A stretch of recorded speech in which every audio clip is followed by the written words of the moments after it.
Uh.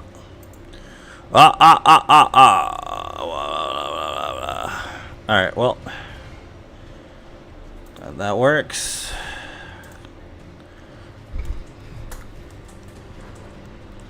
What's up, Jane? Welcome.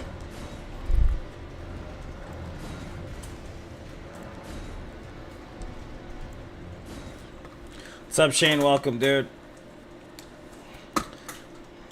Okay. We're getting it today. Same old, baby. Oh, yeah. I don't even know what I'm saying anymore. Welcome to the stream, guys. I'm tired today. I do not feel good. I am not in a good mood. I'm trying my best. You know how it'd be some days, though. You know, some days you just don't want to do anything. You don't want to go to work. You don't want to play video games. You just don't want to do anything. It's normal. It's a normal type day for me.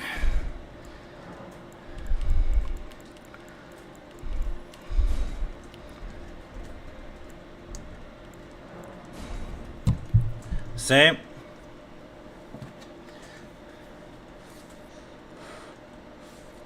Yeah, some days are just like that, man. You know what I mean? Some days you just don't want to do nothing. So, reading for the grind or ready? I think you meant ready, right? Yeah, I think you meant ready. Not really.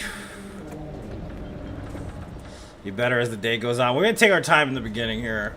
Just because, like I said, I'm having a rough day. Usually be like, oh yeah, let's do this, and blah, blah, blah. Today I'm like, yeah, I don't want to do anything. I didn't want to get out of bed, man.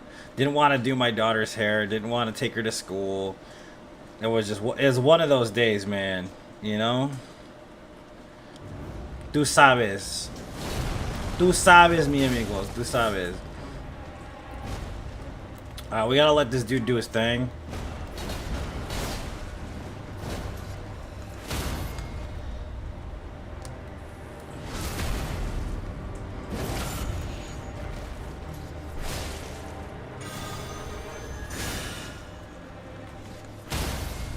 Okay, I can't kill him. I could just hurt him. He has to actually whoop our ass. Unfortunate as it may be.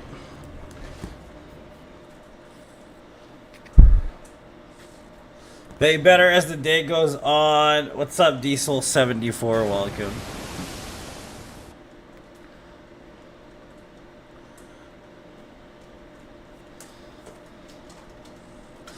A case of the Mondays. I hate that terminology so much right now. What's up, Sammy? Welcome. How you doing, lady? I'm in a bad mood. I woke up on the wrong side of the bed. Y'all ever do that? What is your trick to get out of a bad mood, guys? Y'all ever do that? Like, how did you get yourself out of the bad mood?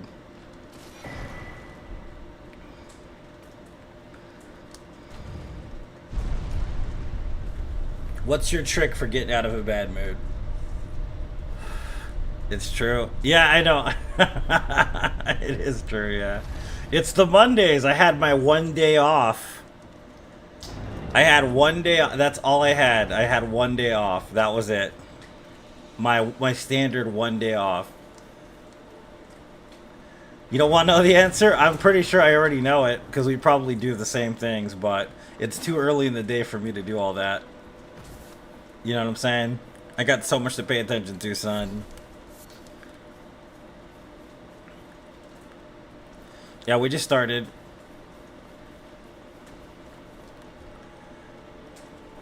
It's going to eventually ship rights itself.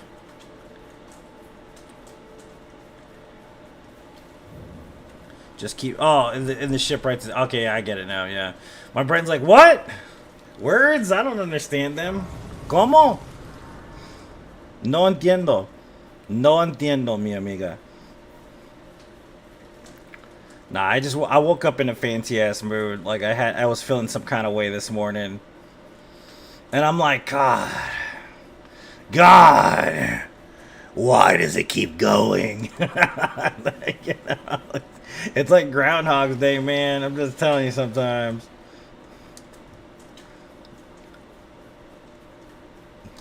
My daughter's having a hard time too at school.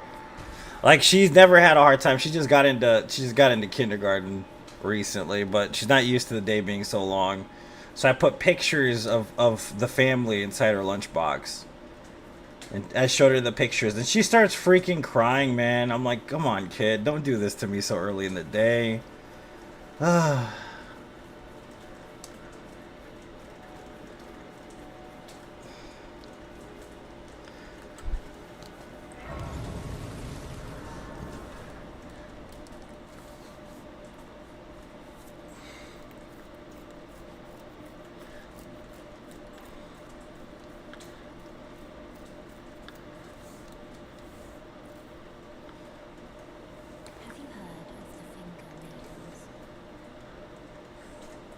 What's up, Jacob? Welcome.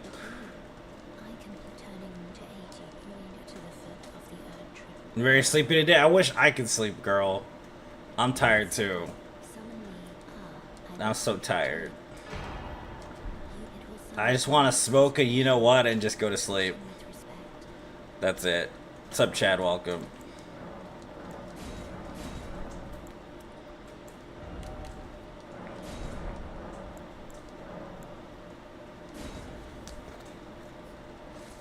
You can't sleep, I'm working. That's what I want to do.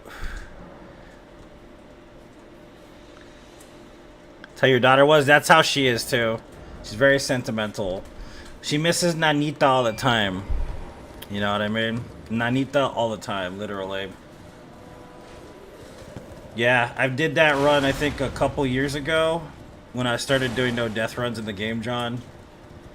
It was a Nagakiba only run. Which means I had to kill the samurai dude first time, like first go basically, and nothing else.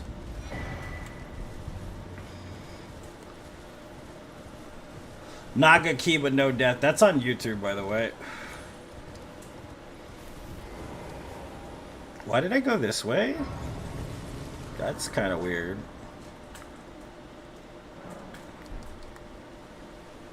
I should have gone the other way to get the, I don't know, do I really need those stones? I don't need them, I don't think.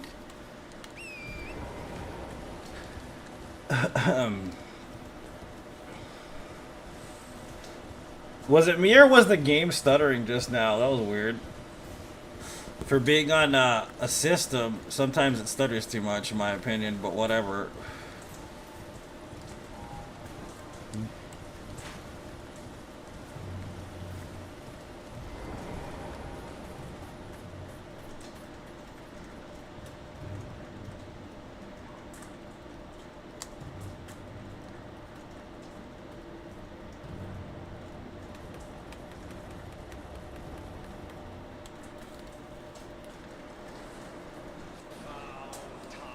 Foul tarnished. What's up, Leo King? Welcome.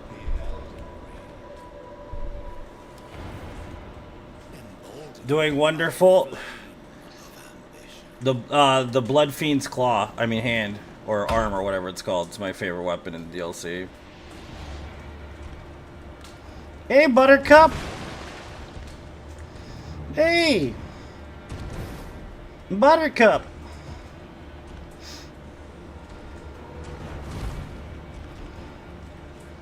Hey, Buttercup.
Hey, Buttercup.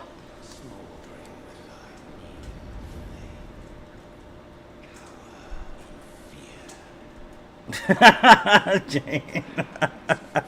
I mean, that's only what 5,000 hours in game. I mean, you're gonna have to take that with a grain of salt.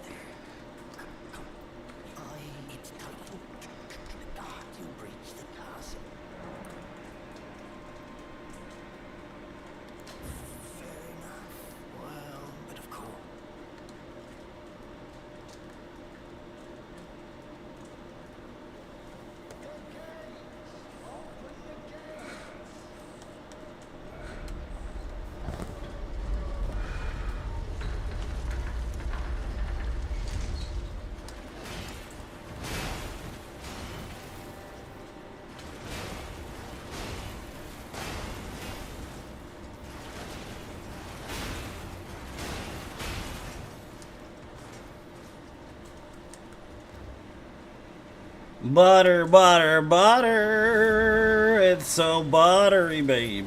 Welcome to the Butter Show. This lady's gonna be like, I was testing you. You didn't get a pass. This lady, man, I swear, always bothering me and bugging me.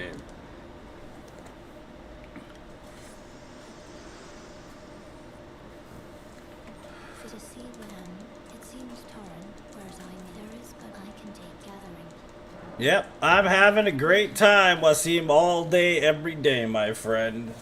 All day, every day. Every single time, boy.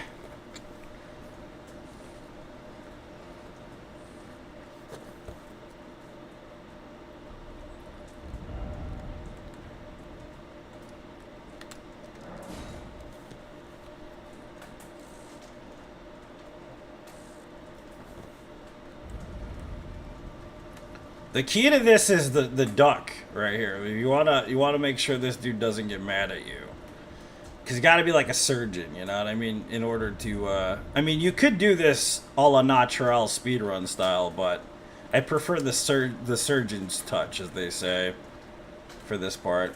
If you do that right, like that line over there will not aggro. If you walk out, he will fucking get pissed, dude. He'll get mad at you. So you gotta make sure to duck and hug the corners, baby. Like a Maserati. Every day's a new character, Wazim. Every run is a new character. I don't ever use the same character more than twice unless it's NG plus whatever past 7. The only time I'll ever use the same character is when it's my character that's 100 that's on NG 191. Or if I'm doing like a platinum trophy no death run, then maybe. You know what I mean? But I never use the same character. I always delete the characters every single time.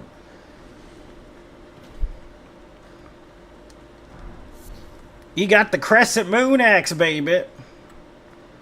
We got the whole world in our hands. We've got the whole wide world.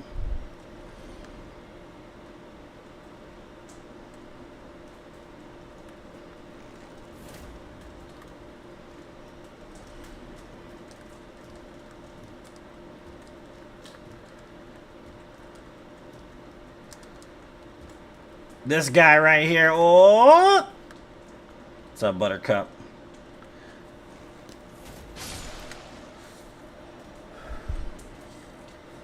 Didn't know there was level up. A lot of people didn't know that until they played through more than once. Believe it or not.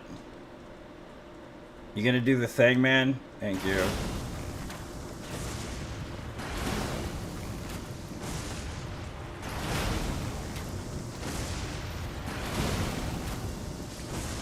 Yeah, Platinum Trophy. I only do Platinum Trophy no death runs.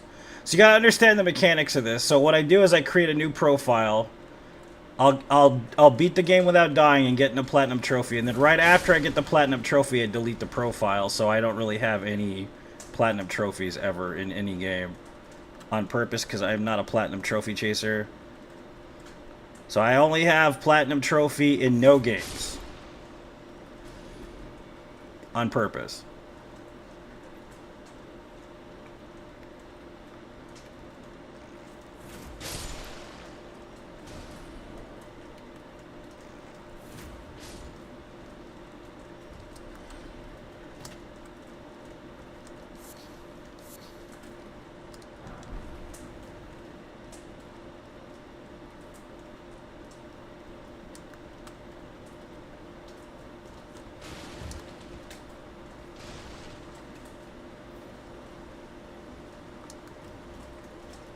Do do do do do do do do. Ba da da da da da da da da.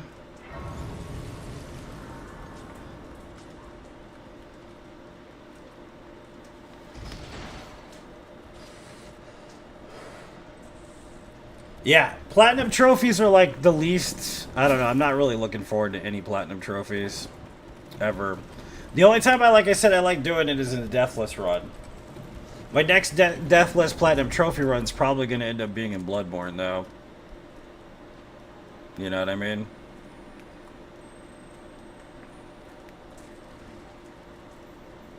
Like, you know, those guys have that extensive list of I platinum every Souls game.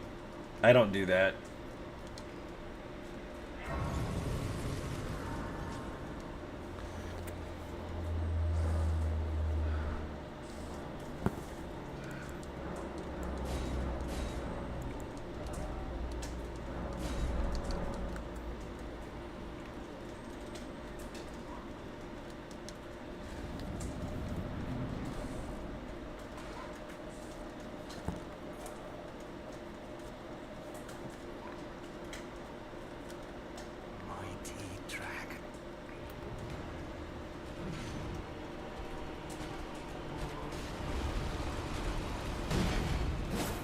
Oh, what a mess.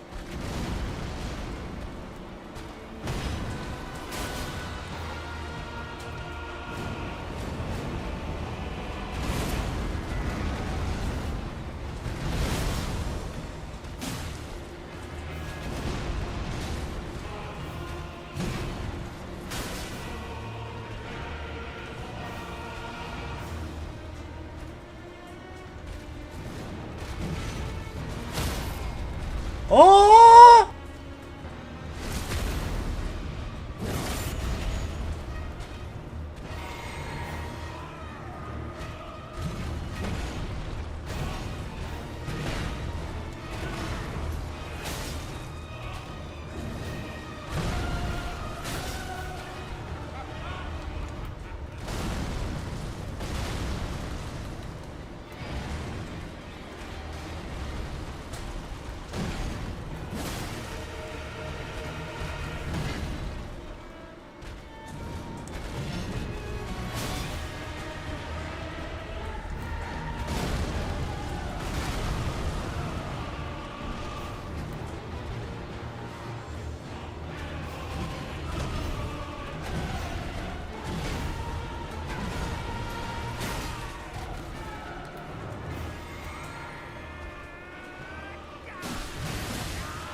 Are you serious? This. Oh, fuck that. We're dead. Yep. Called it. We start over.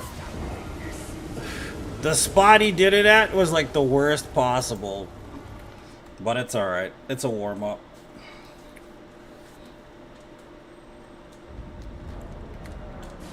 It's only 17 minutes.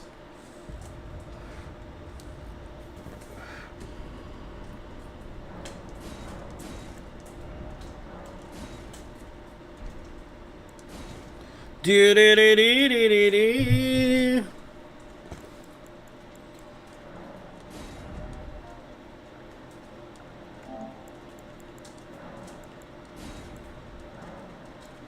Oh no, we're not doing that. I gotta load my favorites. Michael Jackson? I think it's Michael Jackson's turn. It's been a while.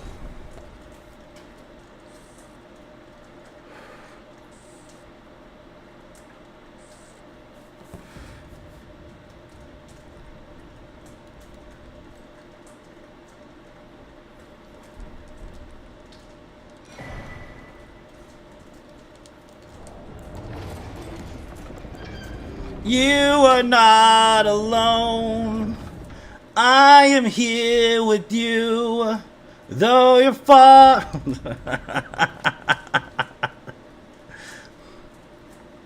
You are not alone. Oh, dude, I didn't get the golden seed. Oh, man. Well, whatever. I guess it doesn't matter.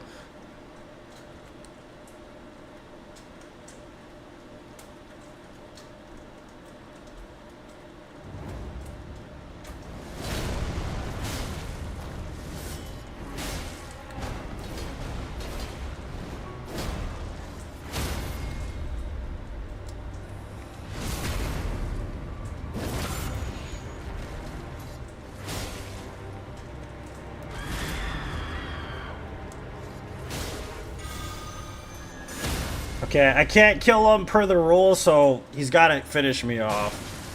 So, unfortunate as it may be, that's just how this goes.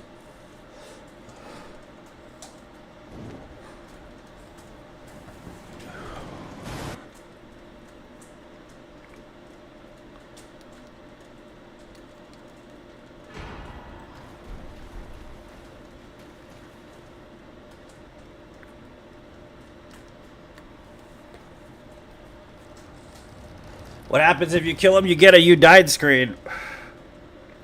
So the only way to not get a "you died" screen is by letting him whoop your butt. That's how it works. It's not to say obviously I can obviously beat him easily, but it's against the rules, unfortunately. So I just like having fun with him from time to time. You know what I mean? If you kill him, you get a "you died" screen. If you jump off, you get a "you died" screen. But if you let him whoop your ass, you don't get a "you died" screen. It's the only way to do it, man. It's the only way to do a true no death run in the game, man, is by letting him whoop your ass, basically. As unfortunate as it may be, it's the truth. I died to Godric, which is funny because I never died to Godric. Ever, like, anymore at all. Because he did one move that was way too close. I should have followed closer to his right-hand side, but I moved back and it hit me, basically. It's okay, though. It's not a big deal. It was quick and painless, really. Oh, look at the camera's freezing up again. Makes no death, no hit impossible. Not really. There's a way to do it, but you have to do it in NG+. So the only way to truly do a no hit, no death, I figured it out. Seppuku yourself while you're in front of the boss. That's the only way to do it. Seppuku yourself until you're gone, basically. Or use poison until you pass away, right in front of the boss. Is the only way to truly do a no hit, no death in this game.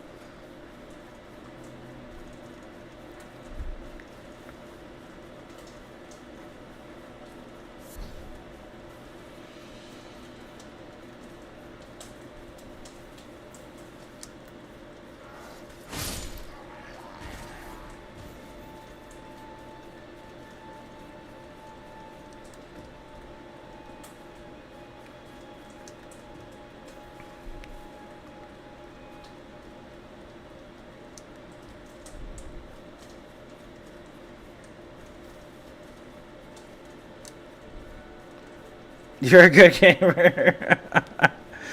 I don't even think so. Not at all. First playthrough, yes. It's definitely, since you've been in here watching me play before, Pickle. You know exactly this is my first playthrough.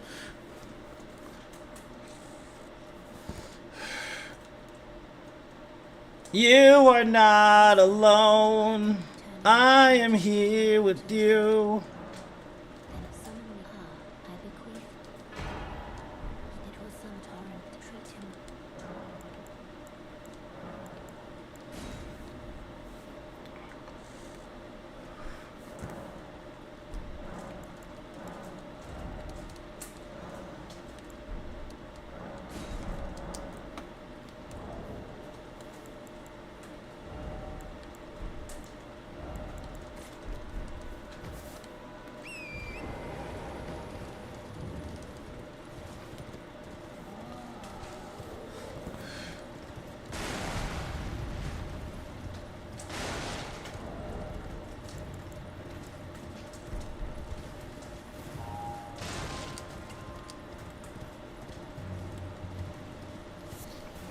What's up, Aaron? How's it going, man? Welcome to the stream, buddy.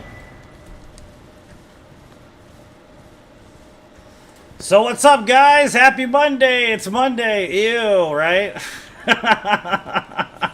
Those are my thoughts on Monday. Ugh, gross.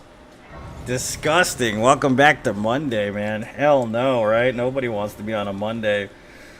Isn't it cool if there was an extended weekend that had other days throughout the year? Like, imagine that, a 4-day weekend randomly with different names for the days. That would be so much better, man. I'm telling you right now. Big U, yeah, big time. So how did Rafa do? Did he end up winning? Did they win the doubles or whatever it was he was doing?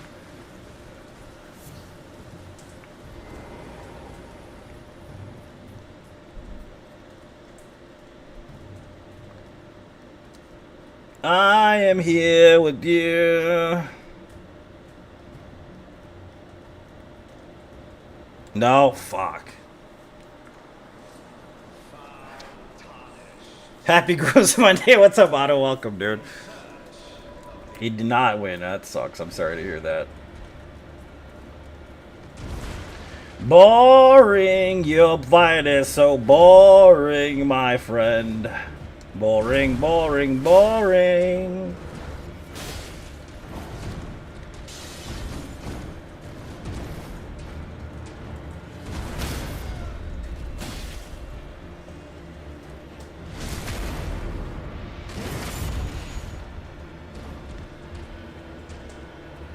What?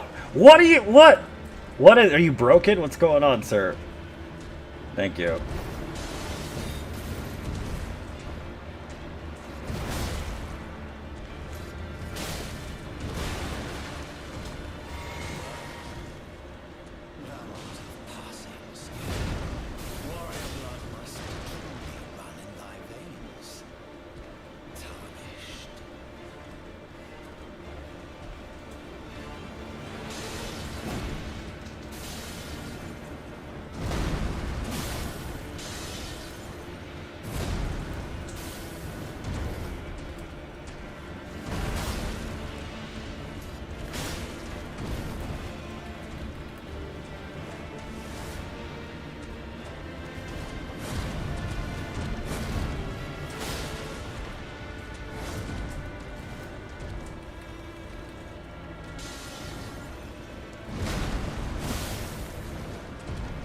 What are you doing? What are you doing?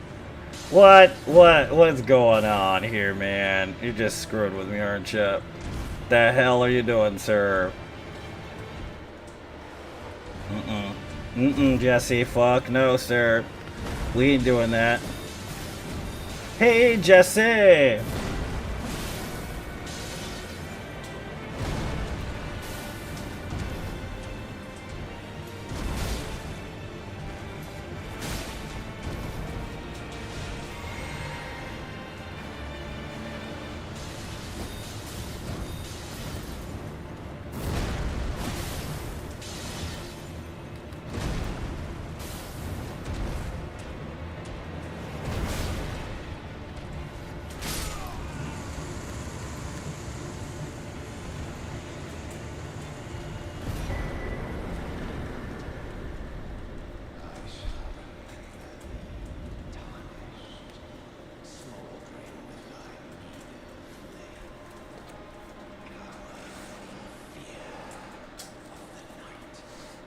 Cower in fear!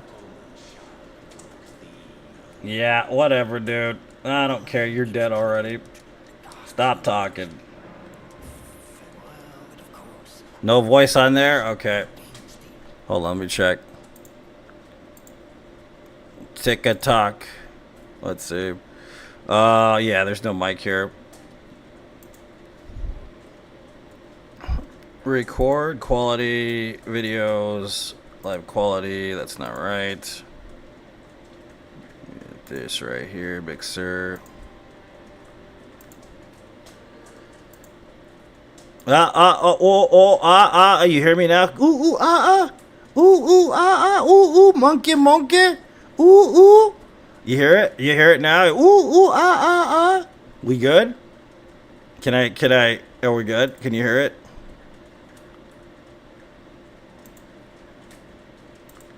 Alright, cool. We went back to Monkey.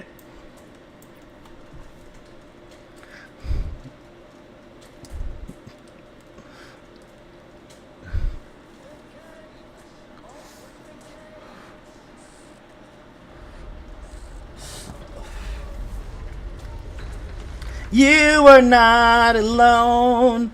I am here with you. Michael Jackson, dude. It's Michael Jackson's turn.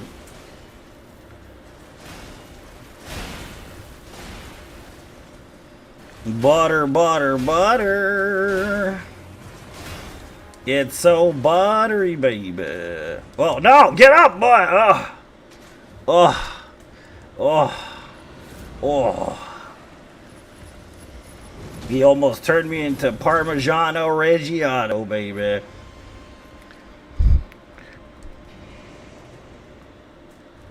You are not alone.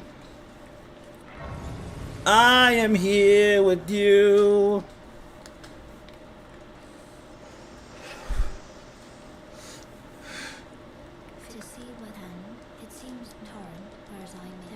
I'm so tired today, I just want to sleep forever. So if you guys have not heard this track by an Indian rapper named Hanuman Kind, you must listen to the song Big Dogs by Hanuman Kind. If you like hip-hop, if you like rap, if you like Houston, Texas style rap, man, this dude is from India. If you like Project Pat, you like any of that, listen to the song. It is insane, dude. It is crazy. I love it. It's amazing. It's by Def Jam India, bro. Believe it or not, there's a Def Jam India, and my god, that track is fucking amazing. You must listen to this song. It is great. Hanuman Kind. Big Dogs.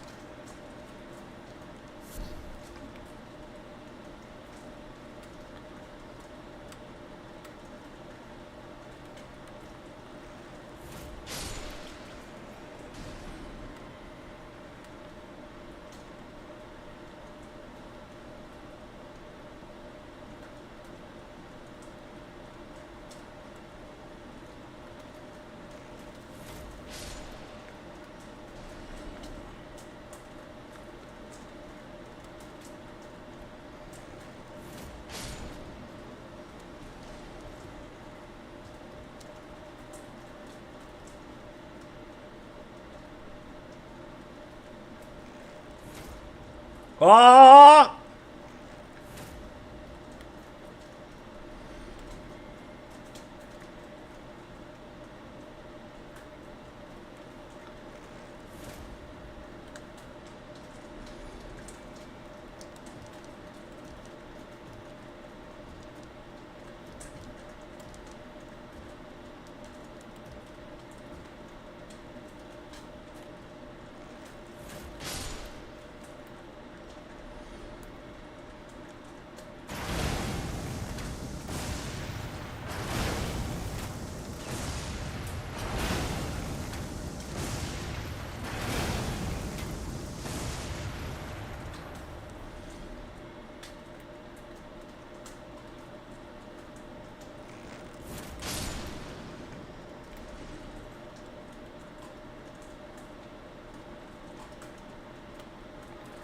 I don't want to go to my other job today. It's the first day where I'm like, dude, I don't want to work 2 jobs in one day. It's the first day where I'm like, God, I don't feel like going to 2 separate jobs. Ugh. Man, I'm the only one with perfect attendance, too. It's crazy.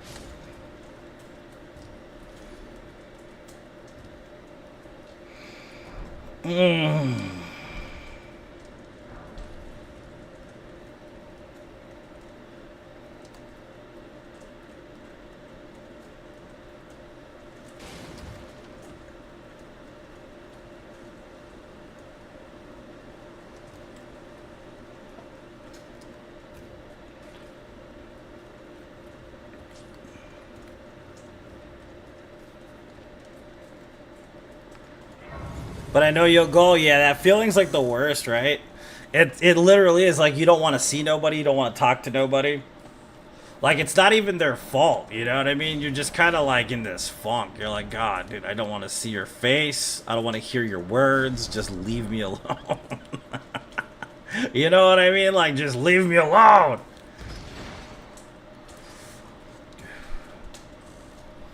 Leave me alone. I'm an introvert too. That's the thing that's crazy, dude. Like I act like an extrovert. My personality on the outside is very embrace the chaos kind of person, but when I'm in a bad mood like this, I don't want to see nobody. Nobody at all. Like, I just rather be by myself all day long, basically. Not even my partner. Nobody. Just, like, nobody around me. Just trying to get through the day, yeah. It's true.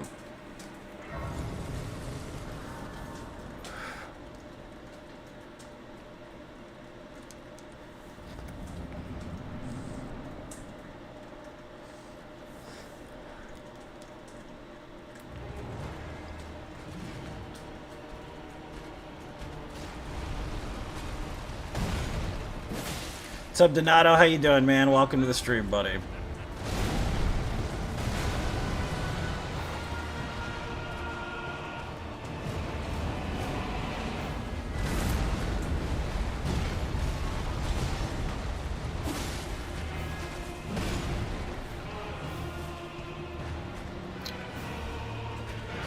Oh, come... you turd. He's gonna be like this. I think he's gonna have this RNG right now where he's like, I'm just gonna stay in the back and then slowly crawl towards you. He needs to do something else.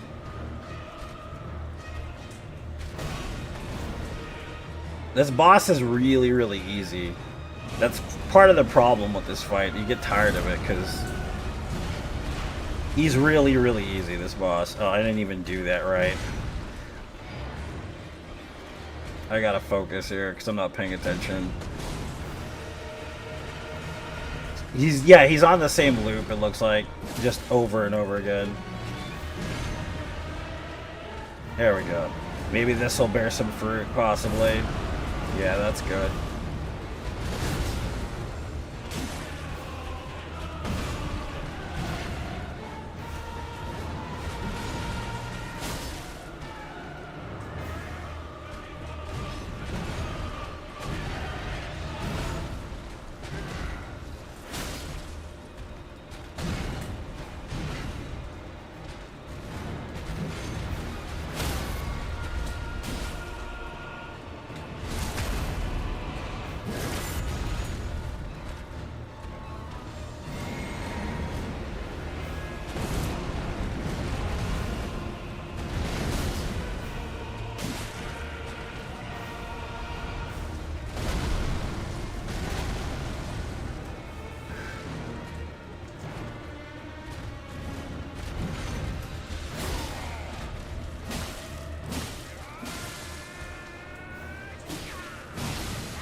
Butter, butter, butter.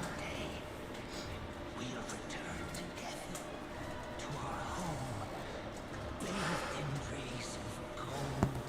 I got it. Good. GG, dude. Whatever. I don't care. Stop talking, please. That was a hitless castle. Nice suit. That's how you do the castle hitless without using Assassin's Approach. A lot of people love the Assassin's Approach in there. I don't really need it. It's all about knowing enemy placement, really, and where they're gonna shoot. I think there's like one dude that could possibly make it so that that area is not hitless, and he shoots you from behind if you're not careful. But other than that, it's pretty consistently hitless castle.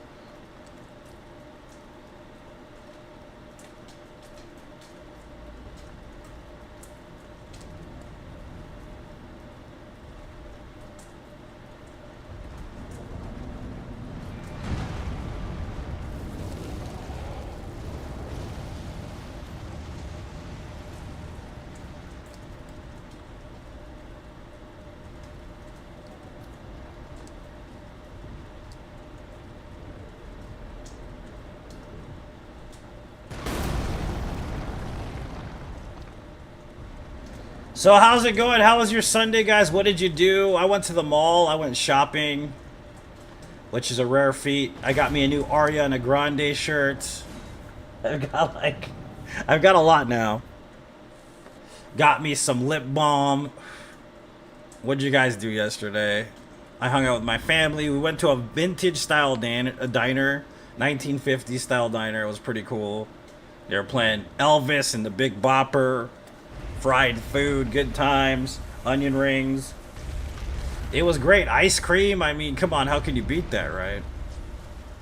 What did you guys do yesterday? Played Stellar Blade mostly of the day. The combat's amazing. Yeah, I love that game, man. That game is pretty fun.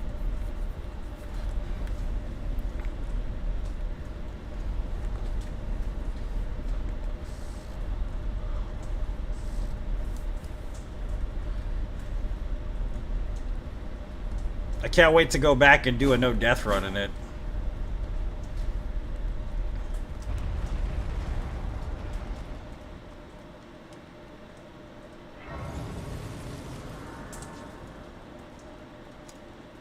And then make the most of it. That's fair, dude. No one else did anything yesterday. No one's got an answer, rebuttal, concerns and questions. Come on, guys. Concerns and questions.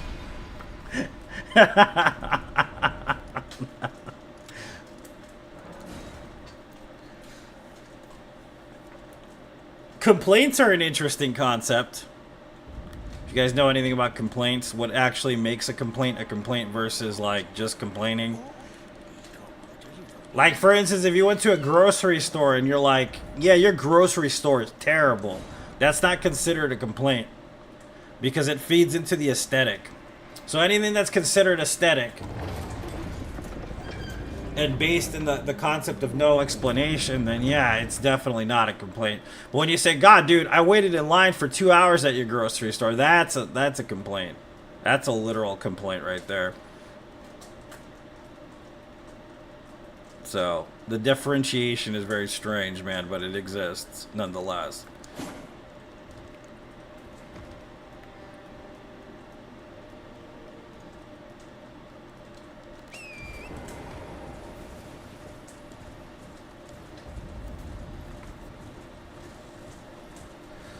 But yeah, no, man. I went to this diner. I got some stuff. I went to Ulta Beauty, one of my favorite stores. If you don't know this about me, I'm a big fan of makeup. I know it sounds weird, but I've always been a fan of the aesthetic art of makeup itself. Always had a strange fascination with it. The reason why I say this is because since I was a child, I wanted to be an SFX artist. Like, you gotta understand, I watched Freddy Krueger. You know, I watched Nightmare on Elm Street. I watched Friday the 13th. I watched a lot of horror movies when I was a child. So, the first thing I ever wanted to do was get into film to do conventional effects. And it was something that I kind of played around with for years, actually. I still kind of do it on Halloween, but not as much as I used to. I got into doing haunted houses for a while, too, so I would do makeup at the haunted house and stuff. Local ones, usually, depending on where I was living. But yeah, I got into doing, like, SFX stuff a while back. Just, like, local stuff. And then I got into making cosplay stuff for a while, and it became, like, a really booming business, but it got too busy. So I had to basically sell the business and give it to somebody else. Which, don't get me wrong, it's cool that I did that, but I got so burnt out on making cosplay crap, dude, I didn't want to make another thing. I used to make suits of armor, helmets, the sewing portion I had my partner do. Like, it was just a lot of work, dude. I used to do full-on, you know, Deadpool suits and, what do you call it, Deathstroke suits and Batman suits and all kinds of shit, dude, for a while. And then it ended up getting too busy, like I said, because what happened was I had gotten so many goddamn orders and I was so far on back order. I was working like 16 hours a day, 7 days a week. I did this for like 3 or 4 months, dude, just straight up always working all day long. So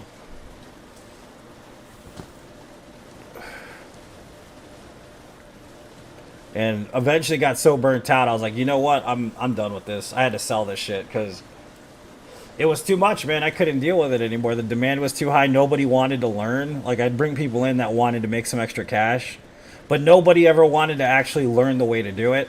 So I always had to be very, like, attentive to their methods and stuff. I didn't have a partner in that sense, like, that fabricated with me. So I had a lot of responsibility, and it was rough as shit after a while.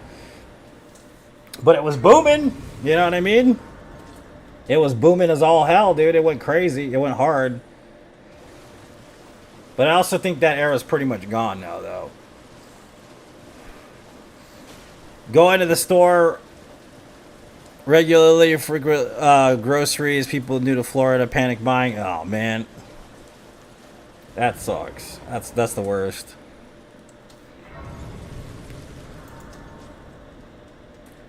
Sounds like it wasn't fun anymore. I mean, it was fun. It was just tiring. That's the thing about it. It did what it was supposed to do. It accomplished what it wanted to accomplish, but ultimately it ended up becoming too much for me to handle by myself. That's kind of the thing about it. Like, if I had, like, a clone of myself, we would have been good, but I just remember the conversation with my partner back then was like, you're really gonna do this shit? This is what you're gonna do? Like, why are you gonna do this? This isn't gonna make any money. I was like, don't get me wrong, I do trust your judgment, but this is gonna take off. And what happened? It fucking took off, and it was just brutal. It was just absolutely fucking brutal, man. You know what I mean? So I had to sell that. It was just too much for me, man. Too much. So I did. I sold it to 2 old ladies. They were cute, and they seemed like they knew what they were doing. So I was like, you know what? Go for it. Here you go. And that's kind of why I got out of that. I just sold it. I had a little, like, workshop and all that stuff. I was outside the house, legitimately in a workshop. Like, I had my own little factory. It was insane, dude. And I'd be in there literally for 16 hours a day, dude. It was crazy as hell. The smell of plastic and, you know, latex and just crazy stuff going on in there all the time, dude. Fiberglass.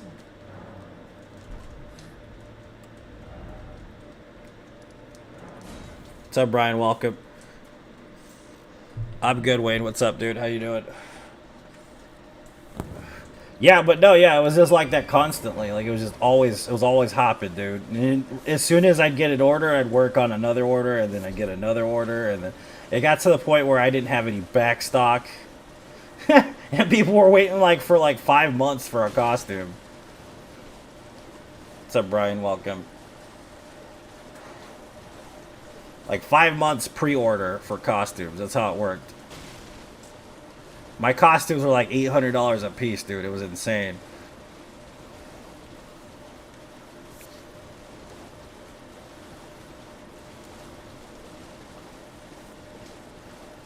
But the thing is that the art of makeup never died with that, though. Like, I got out of it and stuff, but like doing SFX makeup, doing beauty makeup, all that stuff has been inherently a part of my life.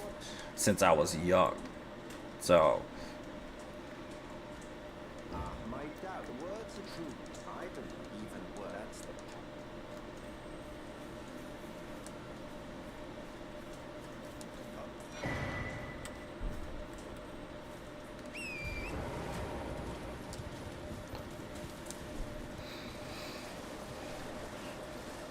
but yeah, it's just crazy.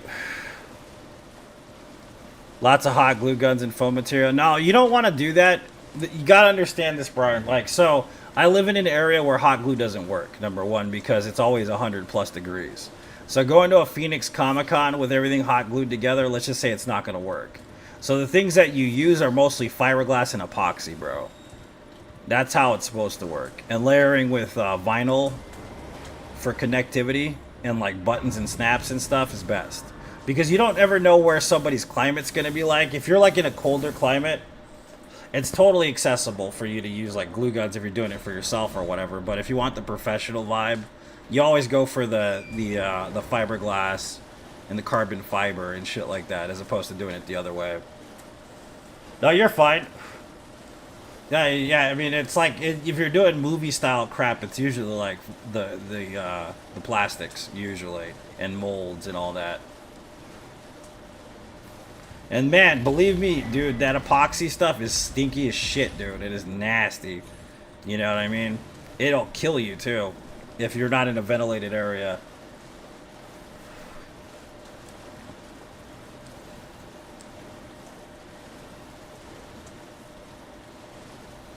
Nah, man, I'm over that.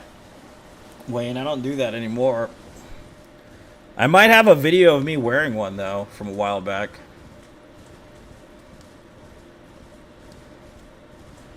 Like a prototype, probably.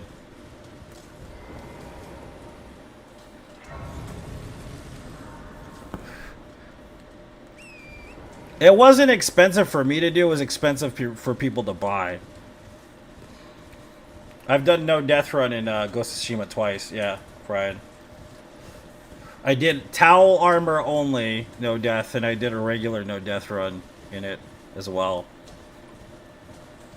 It's one of my favorite video games. I was on the verge of doing a hitless run in it, actually, at one point.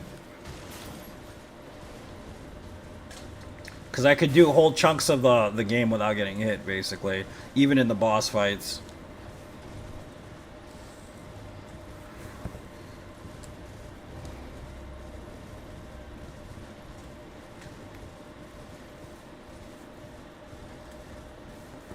That's actually one of my favorite memories, is doing no death runs in Ghost. I love Ghost of Tsushima. That game is so much fun, dude. So relaxing. Jane was there for my first Ghost of Tsushima no death run. She watched it.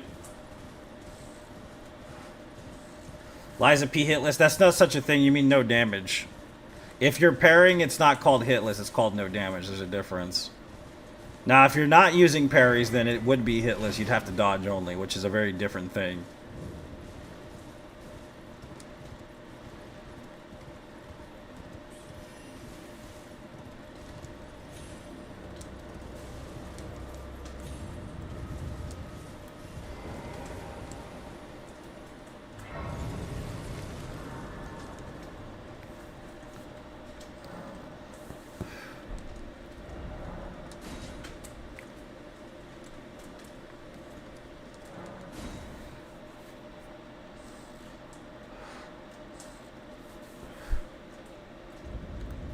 No, yeah, Ghost of Tsushima has lethal mode, though, man. Have you tried lethal mode? That's funny as hell, dude. It's great.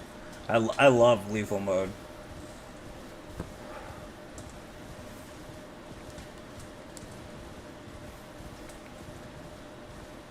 Fucking stinks, dude. It does, though. You're not wrong. Dude, it's like fucking... Like, because I learned this through car repair. I don't know if you guys do this. A lot of Chicanos, especially me, we learn about, like, what do you call it? Bodies and frames really young, some of us. So like repairing pieces of a body like on a car is extremely valuable, and I use that method when I started learning how to make like costumes and masks and stuff, because it holds up, dude. It's strong, you know what I mean, versus like foam, which foam isn't bad, it's just it's cheap. You can tell it's cheap. Straight out. You can make it look good. Don't get me wrong. You can make it look professional even, but ultimately it's still fucking foam. You see what I'm saying? That's the problem. It doesn't feel real when you touch it. Half of it is the feeling of it.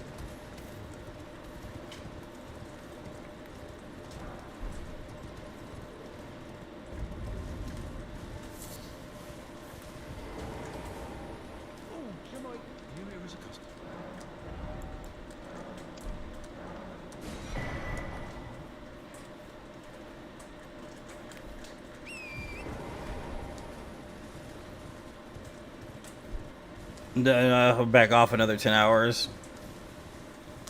That's fair, dude. It happens, dude. Hopefully your power doesn't cut out again, man. You know what I'm saying?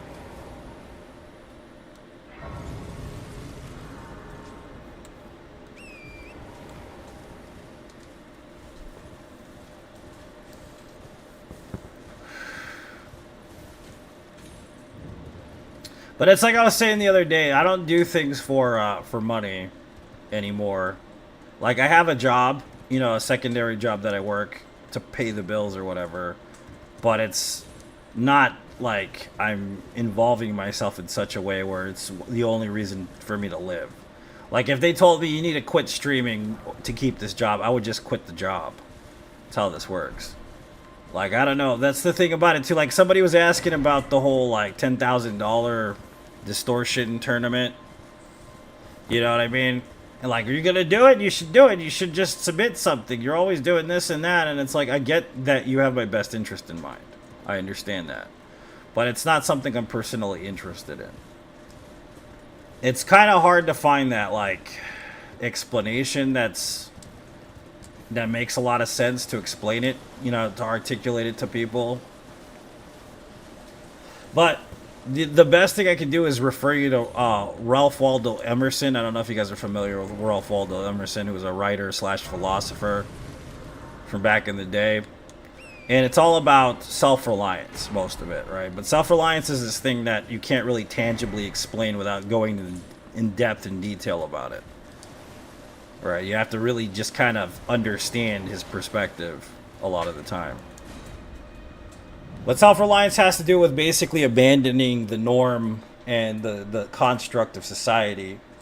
And I don't mean in a vigilant, like, anti-society type way, but what I mean is that basically just revoking the notion of having to fit into society at all. You know, it doesn't mean like abolishing or being, you know, vehemently angry with society, because there are reasons to be angry with society, but nonetheless, it has nothing to do with it. It has to do with your own journey, essentially. The things that make you a genuine individual. So,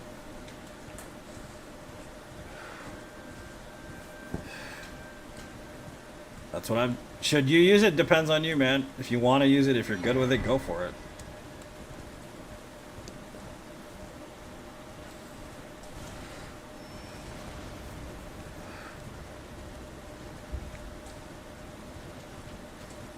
So yeah, like, the thing is like, rejecting, like, the notions of what you should do and versus following your intuition is extremely important to me. You know what I mean? And I think that the human intuition is it gives you it gives you greater insight to the genius that lives inside of you. You know, and not necessarily being vehemently angry with society, but rejecting the notions of having to or not having to do certain things based on society's merits and how they view you. Because you can be rewarded and you can reap the benefits of living within society's confines, but ultimately it doesn't enrich the psyche or the soul. You know, that's kind of the thing about it. At least in my opinion, it doesn't. The true genius comes from within, from your own intuition, from your own state of existing. Like, if we're talking about like Plato or Socrates or even William Shakespeare, for instance, right? Where did they come from? Who were their teachers? Who taught them these principal concepts, right? There was a bit of that before they started, obviously, but they elevated to a point that was far beyond anything most people had comprehended before them. Do you see what I'm saying? And the reason why that exists, the way that it happened, isn't because they followed suit and followed society's norms. and did things on the benefit of what already existed. The whole point is basically they followed their own intuition. That's where they gained the greater genius. It goes the same for art. It goes the same for any business that you're in, basically. That if you follow your intuition, and I don't mean like in a half-cocked, insane type way. I mean like logistically sound way. That you'll be inspired by your own intuition to create something that's never been created before.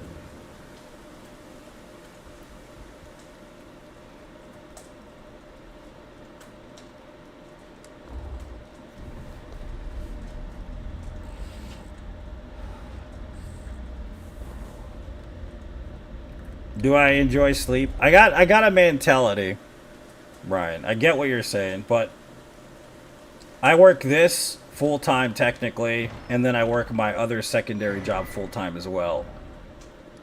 I don't really sleep well. I sleep for... Usually I'll get home around like 1 o'clock in the morning, and I'll stay up because my mind won't go to sleep till like probably 3. And then I'll wake up around 5 o'clock in the morning, and then I will get my daughter ready to go to school, and I take her to school. And then I come and I stream, and then around 1 o'clock I'm going to get off stream, right? And then what I'm going to do is I'm going to go to this other job I'm working for 8 hours straight. And then I come home and I do it all over again.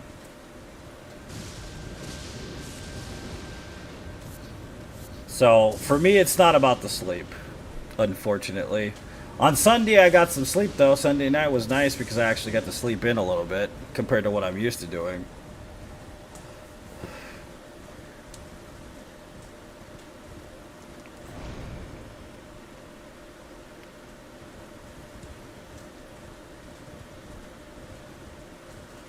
Well, what is it I've said in the past, right? Does anybody remember what my mentality is about getting rest? It's not a good one. It's definitely not healthy. Like, if you have nothing invested in gaming, you don't have to worry about it.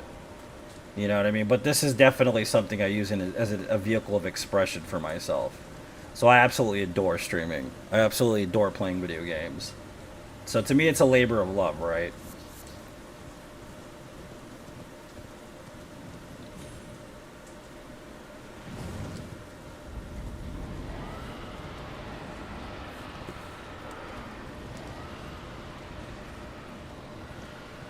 No, that's close. I had this guy come in one time, like a while back, right? And he's like, dude, I work a full-time job. I don't know how you find time to stream, and don't you go to sleep and all this stuff. You know, I had this dude come in and like that. And I was kind of blunt with him. You know, I didn't explain my position on it. I just kind of talked to him a certain way. And, like, it was rude of me to do that. Even now, I think it was rude when I think back to it, right? But it's very, very much the truth, right? So Arnold Schwarzenegger,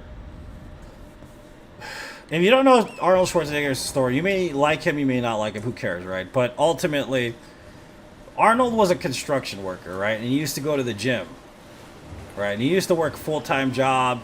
He was going to school, too, by the way. And he would work out for like fucking at least 2.5 to 6 hours a day. Okay? So, he basically didn't sleep. This guy would just fucking, he would kill it every day. He'd go to the gym, he'd kill it, he'd go to work, he'd kill it, he'd just do all of it. All of it one day, all of it. Yeah, you know it's not healthy, you know you shouldn't be doing that, and that's the Sigma mindset bullshit that, you know, Tate would try to feed you or some crap like that, right? But the reality is, it is like that sometimes. It's not healthy for you to live like that, but if you have enough passion for something, you will make time for it. You know what I mean? That's just how it goes. The terminology that I used on this individual that was in the stream was very specific. I said, he's like, I don't get enough sleep. I don't know what you do. I don't know how you do it. You're working a job, because I was working like 11 hours a day back then, and I was fucking streaming at the same time, right? And I told him straight out. I said, sleep a little faster.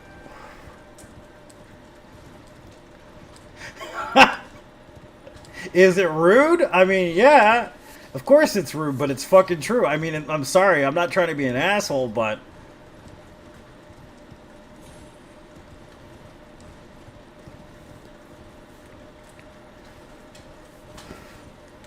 Sleep a little faster, man.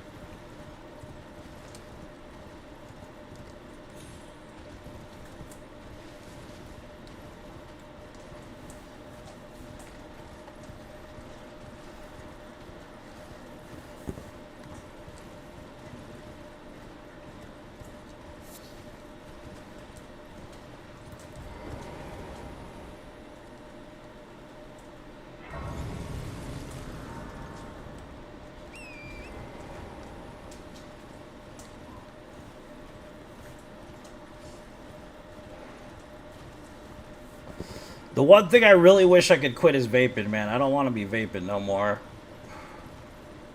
Shit's gonna kill me, I'm sure of it, actually.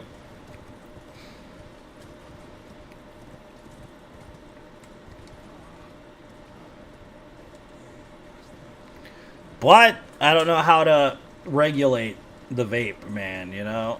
Addictive personalities and whatnot. It's kind of hard for me. Not making an excuse is the truth. Like, I literally have a hard time regulating vape for whatever reason. Sigmund Freud would say it's because I want to give a BJ to somebody or something. Maybe he's right. Who knows?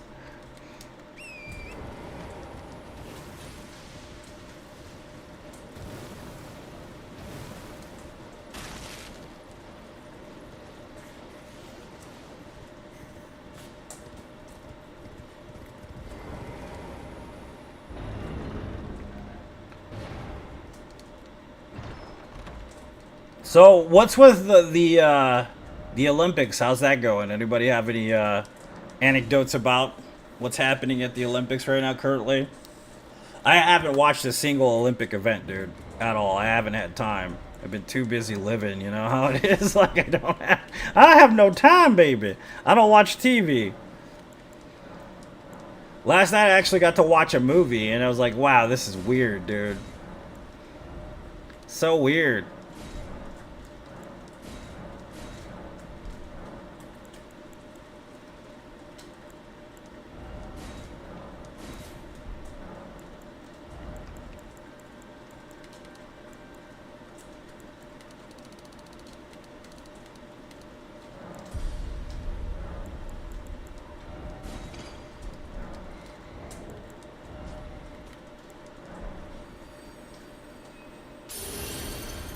It's only 2 weeks of Olympics, that's fair.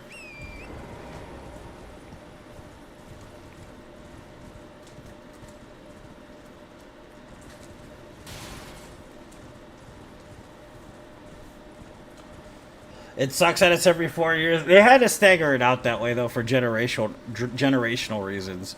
You know that already. You know what I mean? It's basically how that works. So, who is the one that pioneered the modern Olympics, though? I don't know this. I know stuff about World War II. They talk about Germany a lot, right? But where did it actually start again? Because the Olympics were basically an ancient rite, right? They used to do this, like, every year in the ancient times, right? But when did it start again in the modern era? I'm not too clear on that one, personally.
I don't remember, but they did go do a piece on that.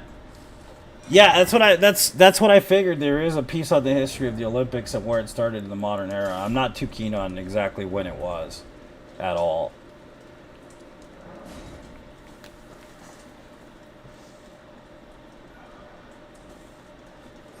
Yes, this is my first playthrough, sir.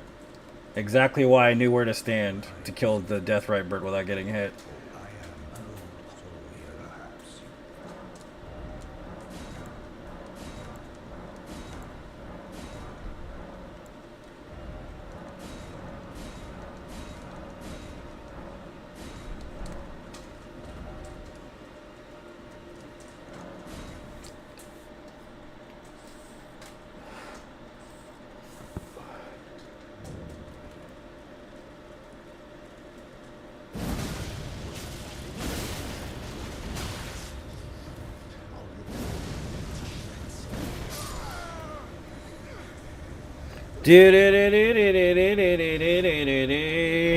What's up, Willis? How you doing, man? Welcome to the stream, buddy. Welcome, Willis. Welcome, my friend. Friend that never ends. The friend that never ends. But I can also let you know why I am caught.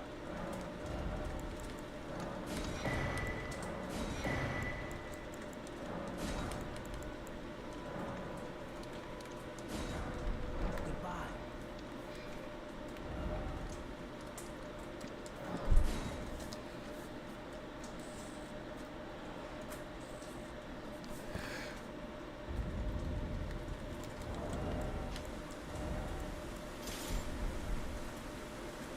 Butter, butter, butter.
Oh, we didn't get it. Oh shit, dude.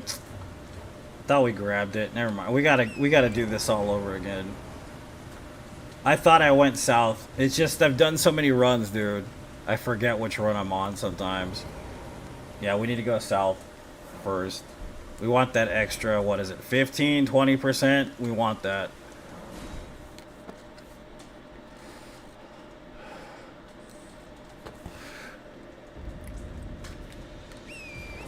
This is torture. Ha ha ha ha ha. Torture.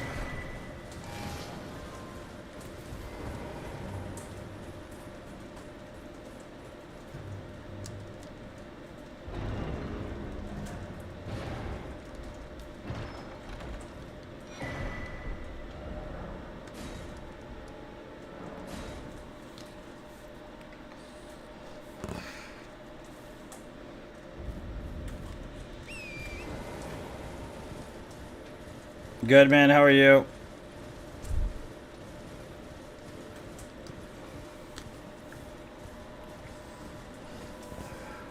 Ah da da da da. I am here with you.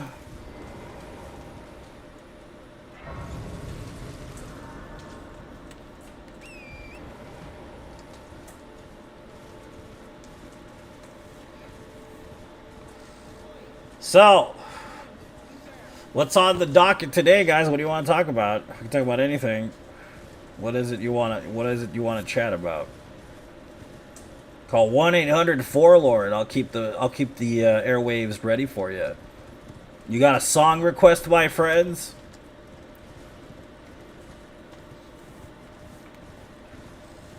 You remember that? The days of song requests? I dedicate this song to my wife. We've been together for 27 years. He puts on Lady in Red by Christopher Cross, right? Classic, dude. Classic jam, dude. Christopher Cross is fucking classic. Why don't you broadcast your face cam? Because I don't have a face. I was born without a face, man. I'm completely invisible. I have a disease. I have a face cam right now. There's a green screen. You just can't tell I'm there because I'm invisible.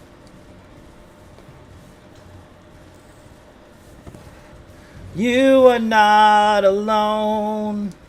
I am here with you.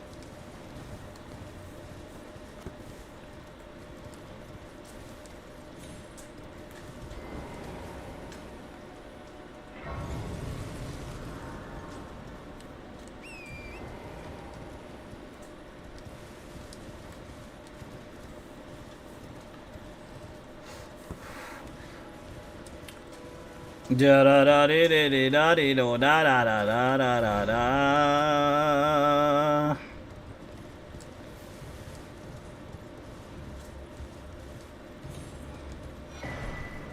SpongeBob SquarePants. Yeah, baby.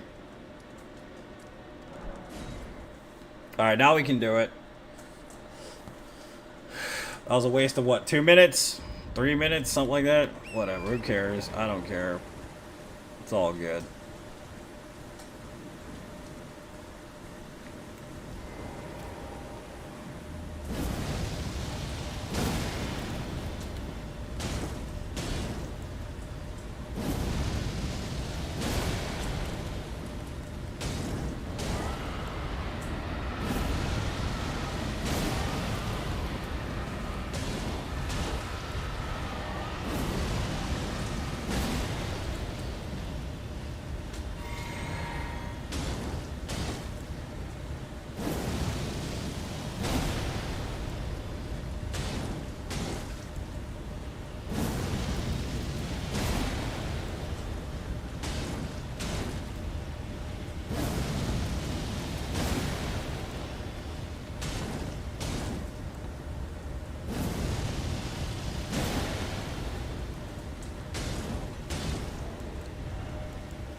Woke up and vaped in the morning, you felt weird? Yeah, vaping is not good for you. I do it constantly, though. Like, all day, every day. Except for when I'm at my other job, I really don't vape much, but I can't vape, so there is that.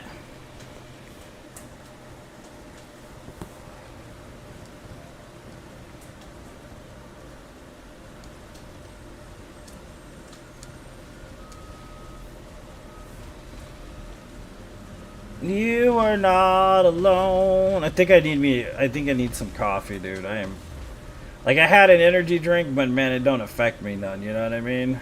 Coffee works though. And it puts me in a good mood. I'm already in a terrible mood, so I mean, hopefully it helps.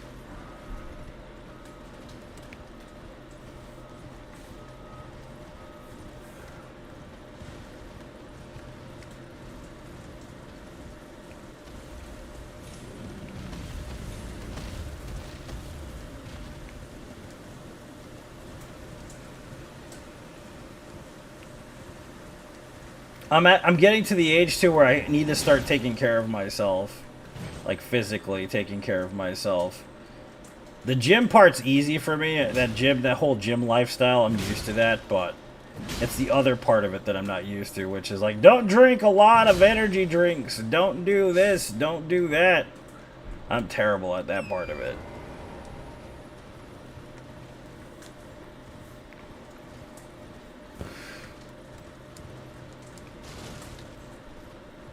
I fucking hate black coffee, Kelvin. I can't stand coffee in general. I drink it, but I fucking hate it. I hate the flavor. Can't fucking stand it, man.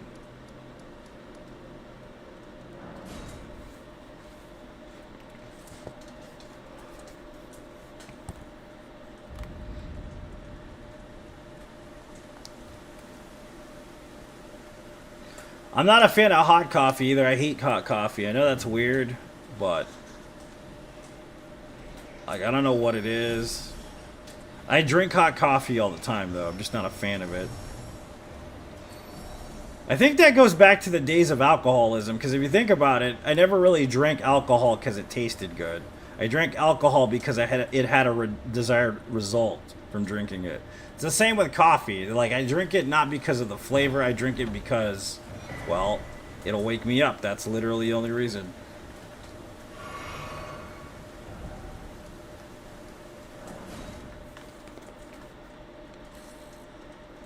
The only liquor I could say actually tastes pretty okay is like cognac or something. I think cognac I could drink without a mixer for sure, or like constantly if I had the ability to do so. But personally, drinking a bunch of cognac is probably not a good idea for me. I like cognac's flavor though, I really do like it. What's up? What's up, Simon? Welcome, dude.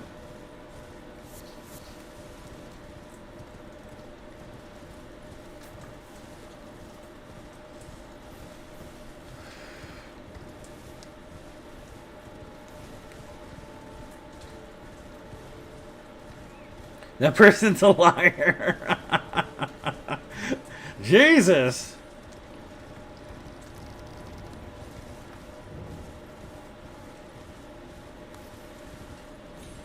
Fucking throwing shots there, boy. Justin, you fired them shots, boy.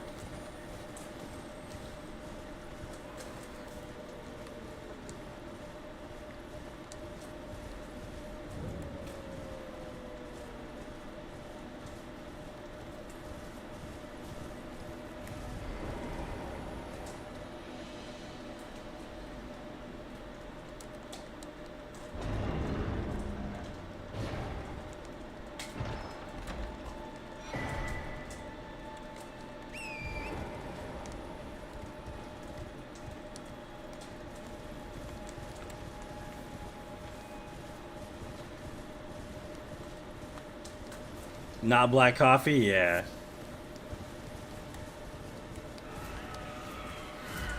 I mean, I've tasted some black coffee that isn't necessarily terrible, but it's also like, yeah, I'm not drinking this again. That's it. I'm not drinking black coffee again. And then of course when I run out of like oat milk or some crap, there I am drinking black coffee, just swallowing it like a shot of tequila.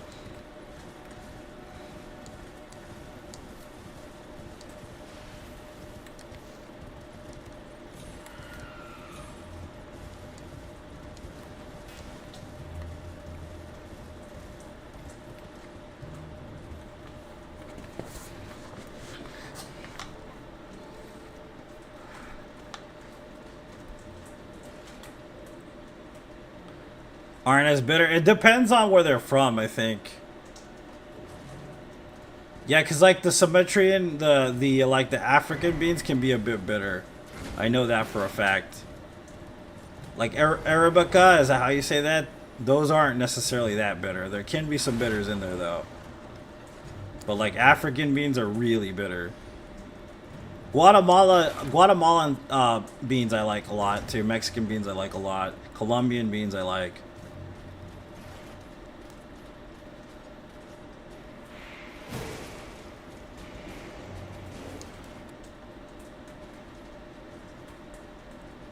Especially when they inherently roast it with some like chocolate or something. It's kind of nice, right?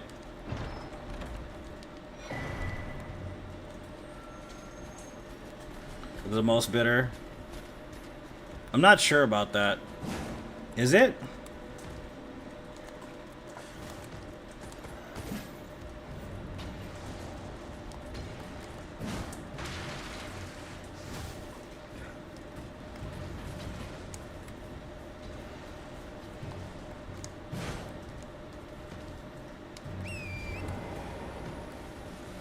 Switched to tea a few years ago.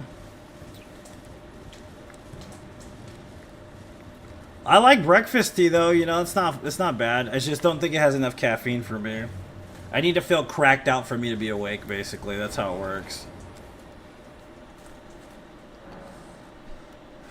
Like death proof coffee, I'm all about that, dude, for sure. All about the death proof.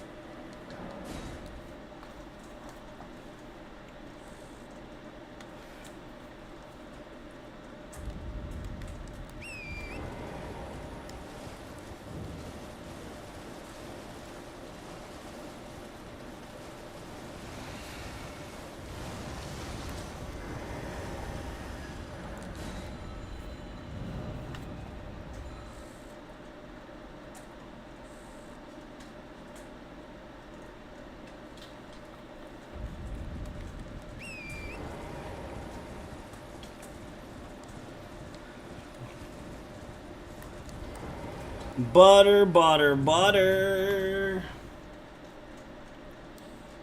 Like, I like the, what's it called?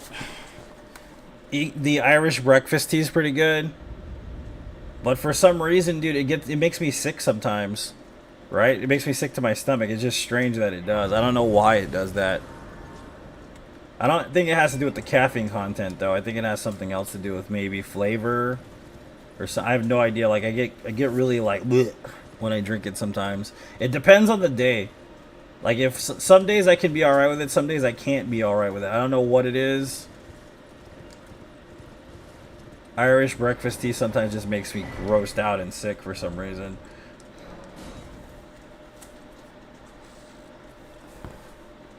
That's just you. It has to be, yeah. It has to be, because it doesn't taste bad. Put sugar in it? No, not usually. Usually what I'll do is I'll put a little bit of creamer in it. I know that sounds weird, but that's how I usually drink it. With a little creamer in it.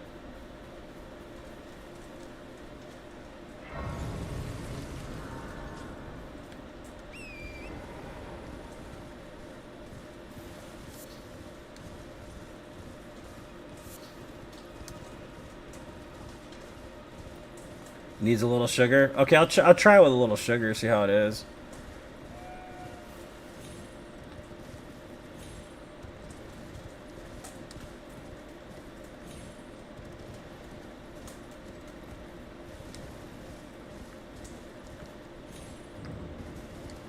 Milk and sugar, that makes sense.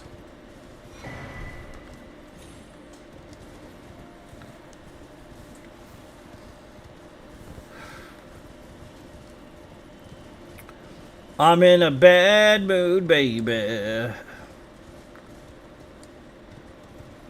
Bad mood. Put me in a better mood, guys. Give me a reason to be happy. Think about it. Think about it and help me through it.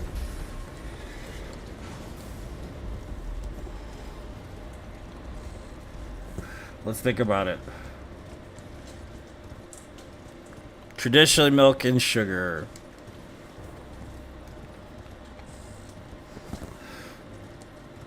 You are not alone.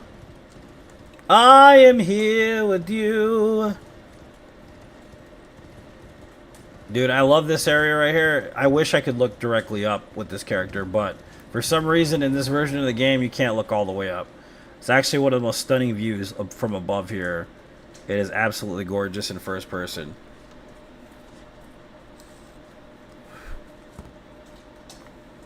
You do milk and honey? That's good stuff.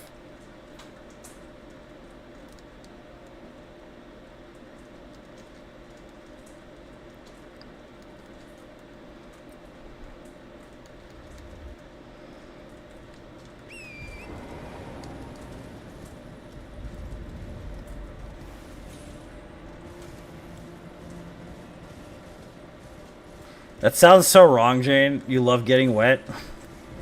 I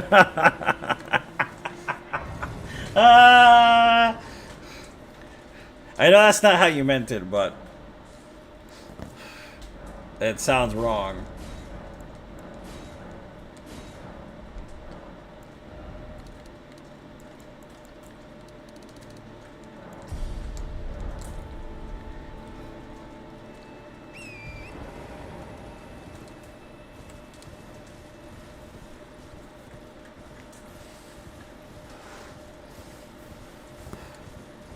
It's better when it's wetter. Remember that.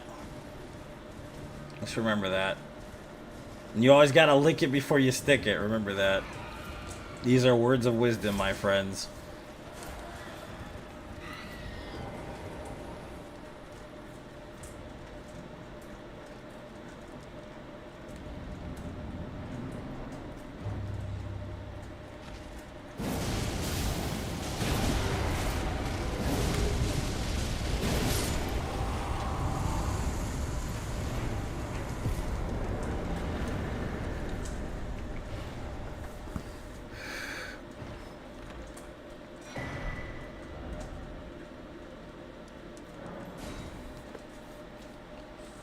Jade.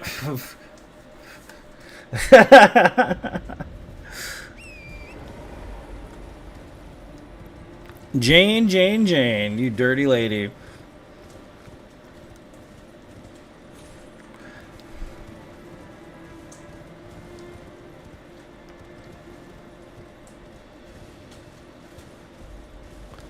Did you guys see MXR got banned from YouTube? Crazy, right? I love MXR. They're great, dude. I love them kids. They're sweet as hell. It's like, why though? I mean, it doesn't make any sense to me.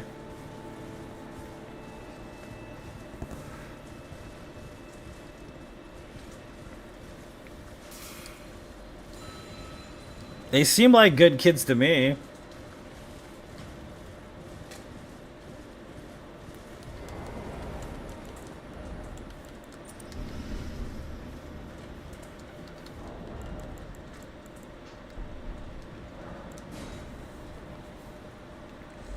Electrolyte lemonade's a good idea. I'm gonna get some water right now. I think I'm gonna drink some water. I had a Kim K energy drink right now not too long ago, and I definitely don't want to mix it with something else. You never heard of them? They do modded gameplays, but they mostly do react videos. They were one of the more popular channels, and I actually quite love them. They're so cute. They're a couple, and they're just so sweet.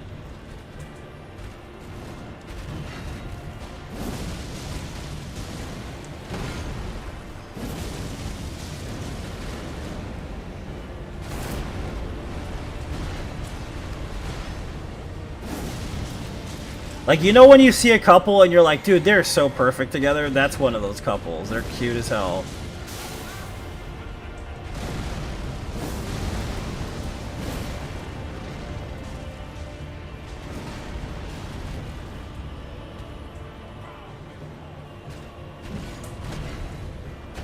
Yeah, but I don't read Twitch chat. I just stream to Twitch. I'm currently streaming to Twitch right now. No, they just do react videos. Like, they do mostly, how do I put it? Cheeky, tongue-in-cheek type stuff. And then they also stream adult mods a lot of the time and stuff like that. They're kind of really into that kind of stuff.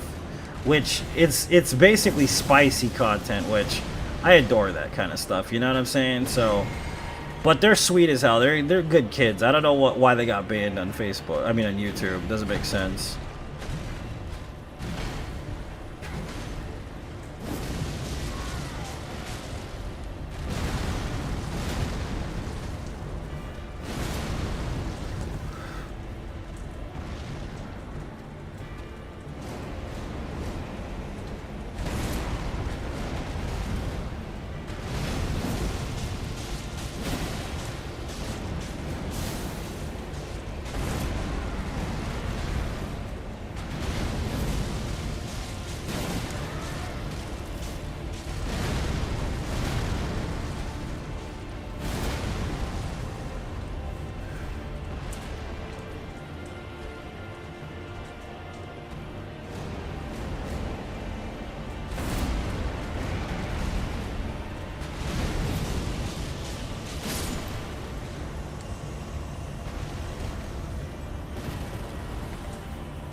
Butter, butter, butter.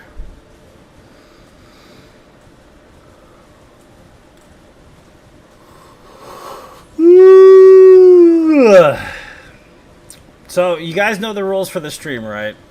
Number one, you must be 18 and older. If I find out you're not 18 and older, you talk about it in chat at all, you're banned. Instantly. I know that's messed up, but it's just the case, man. The other one is no religion discussion whatsoever. Doesn't matter what the religion is, or if you're pro or against, not allowed to talk about it. Political stuff, not allowed to talk about it at all. Doesn't matter what you're for or against.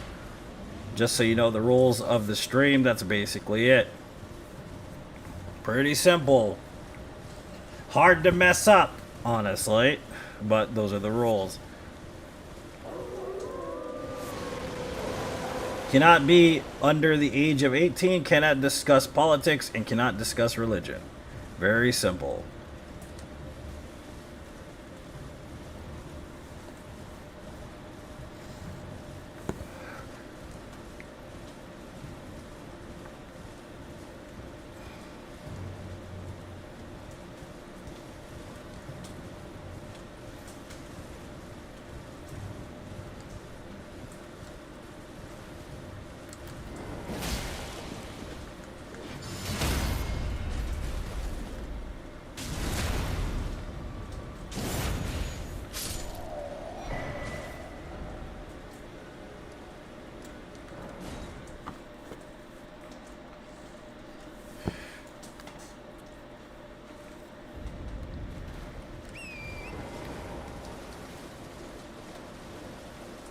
Ba-da-da-dee-dee-dee-dee.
Butter, butter, butter, butter, butter.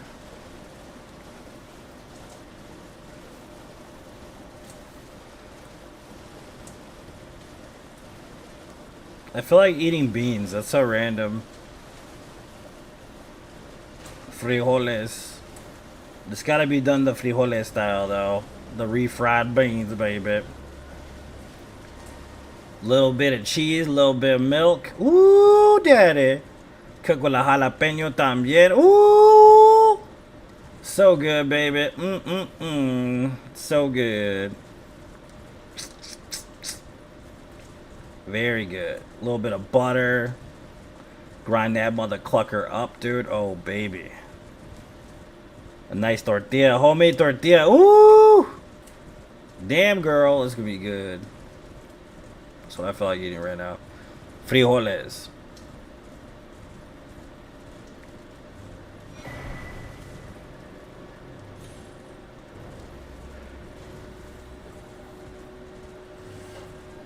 Okay.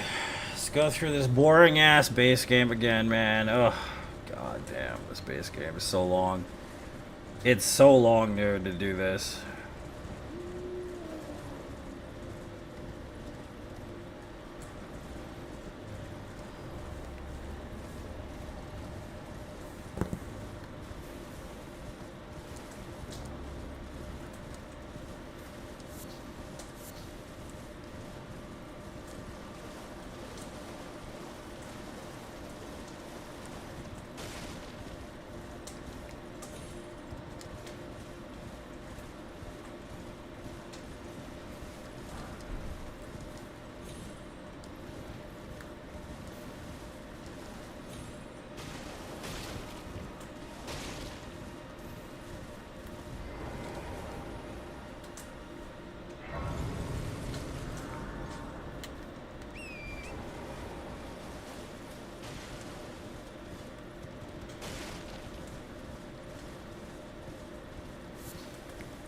Yeah, like a lot of think of MXR stuff was mostly just, Skyrim stuff.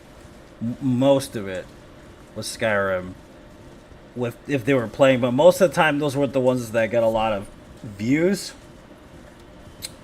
It was the React videos that got a lot of views, basically.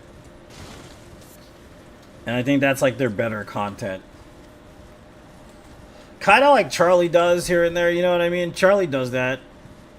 And everybody's like, oh, Charlie's going to be off the internet. And Charlie's not going to be off the internet, man. He's just going to calm down on the podcast shit, which I heard it's been like that for a minute, though. It's been kind of cold in the podcast environment for him lately, which is totally okay to move on and do something else. There's nothing wrong with that. But I think a lot of people are waiting in the wings hoping he's going to just fucking give up at some point or something. But Charlie's not a bad guy, man. Charlie's a pretty straightforward, on the level type guy. So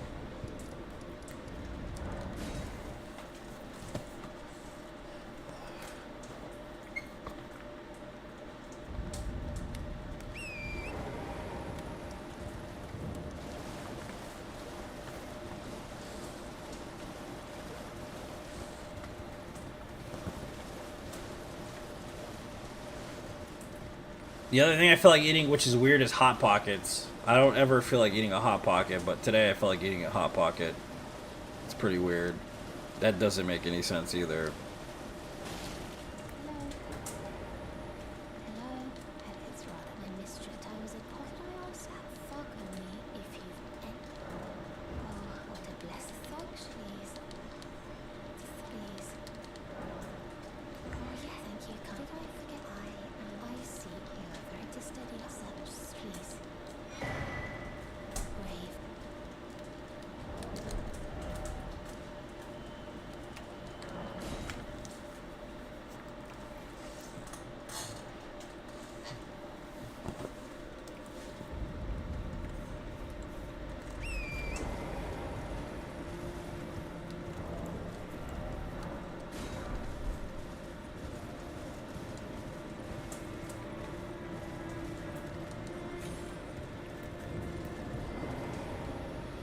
I've been waiting you lie here, take my hand.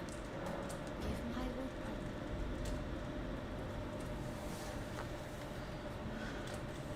Should I drink another cup of coffee? You think it'll give me a heart attack, or do you think I'll be good? Jane, what do you think? Should I drink another cup of coffee? I feel like I'm only talking to one person in chat today. Saturday was hopping, though. I ain't gonna lie, Saturday be hopping, dude.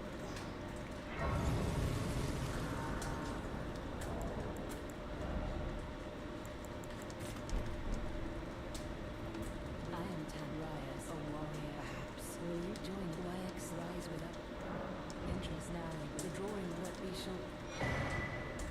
Yes, because I'm getting one too? Okay, that's fair.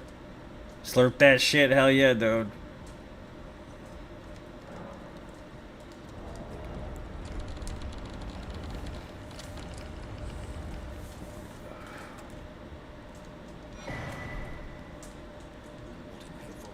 hope you. Well, before you consider who. And vanilla yogurt, nice. Got out of the gym. 600 calories in 40 minutes. Nice, dude. Would you use the stair climber or no? Oh, I'm on the wrong side.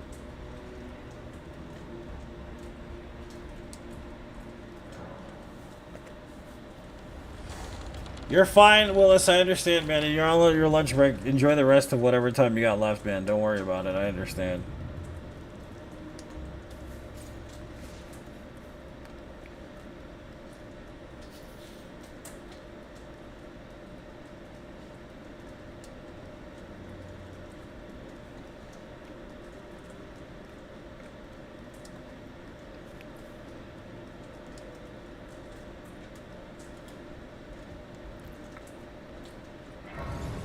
That's pretty good, man. It's kind of like being on a stair climber, you know what I mean? Stair climbers, though, man, they can be bad for your legs, though. You know what I'm saying? So, just gotta be careful with all that.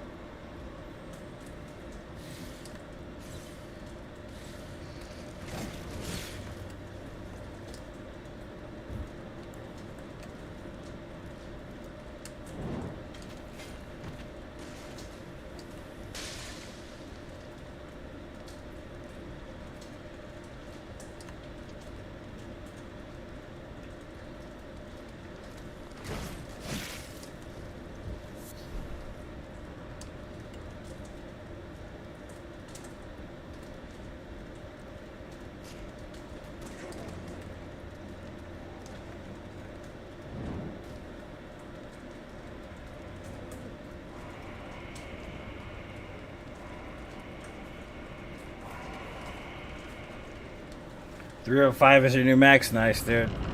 What what amount of reps are you doing at 305? What's your if it's at like a certain amount, what's your 1 rep max, by the way, too? Real stairs? Fuck the real stairs. Nobody likes those. You guys ever do stadiums before? Those are like the worst, dude.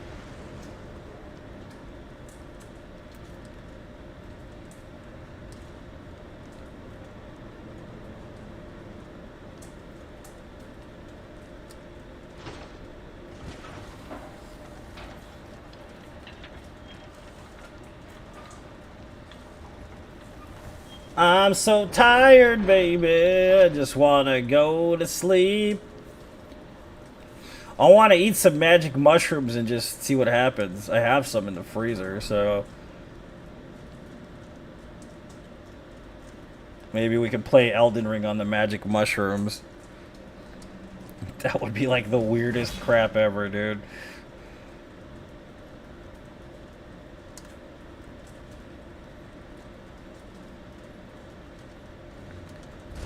S 16 stairs at all time training interval. Yeah, dude. That is crazy in a time training. Yeah. Well, that's dangerous. Thanks, man. Appreciate it. What's up, Bryce? Welcome. That was the first hit of the game right there.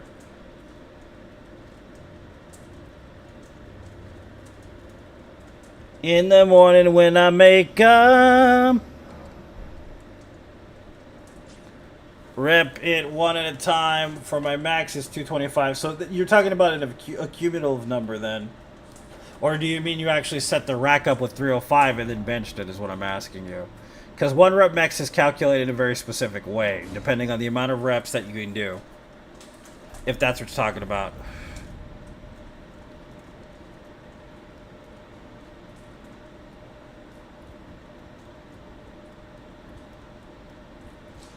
One rep max actually means you can only do it once. You can't do it more than once. That's basically what it means.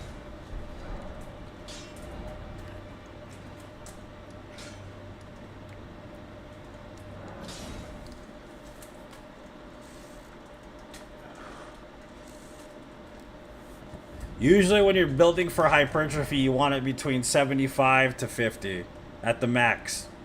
60 is the safety point, though. So, like, if you're doing reps for hypertrophy, it's usually between 5 to 15 at the most.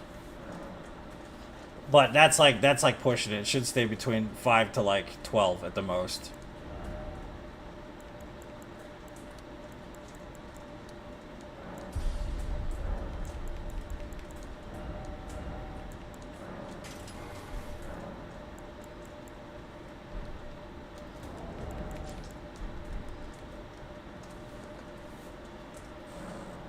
Then what's that? Okay, 305. That's fair. So that's exactly what I was asking for. That's pretty good, man. It's pretty good.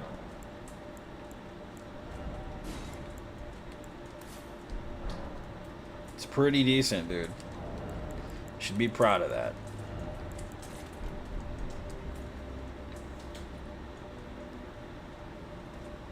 Stadiums, yeah, dude. Stadiums are rough, Justin. Stadiums are one of the hardest exercises I think there is to do, like, for training.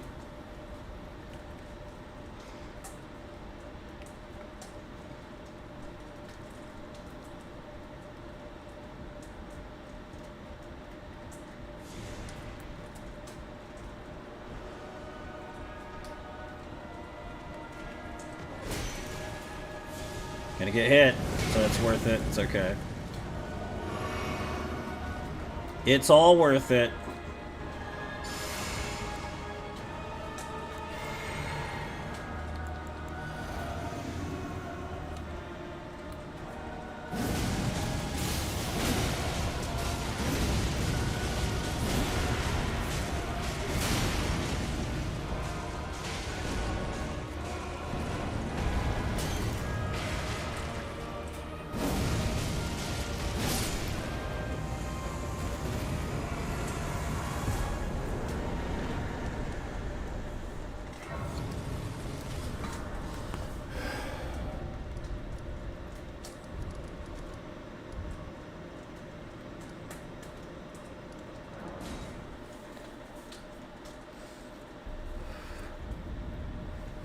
Getting at 200, I'm with 240.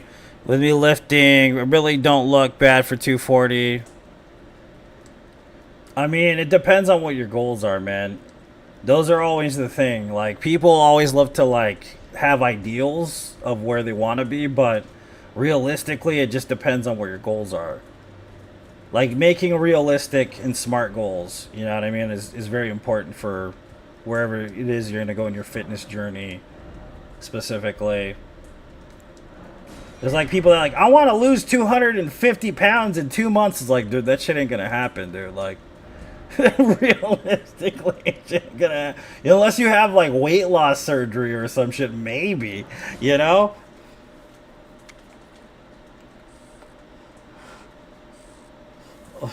That's like a fucking ridiculous goal. I've met people with goals like that too, where it's just like, dude, that is just not gonna happen, son. Like, you may want to do that, but good luck. If you do that, it's gonna be dangerous. If you're not, you getting weight loss surgery specifically. You know what I mean? That's kind of the thing. Is like, Jesus Christ. Sorry, at 285. That's pretty good, though. That's good weight loss. And how long did it take you to get down, specifically? Because the initial's usually faster. You know what I mean? But it's a good goal to have, to kind of just be at a specific weight over a long period of time. Took like 7. That's perfect, dude. That's great. That's great news, man. You know what I mean?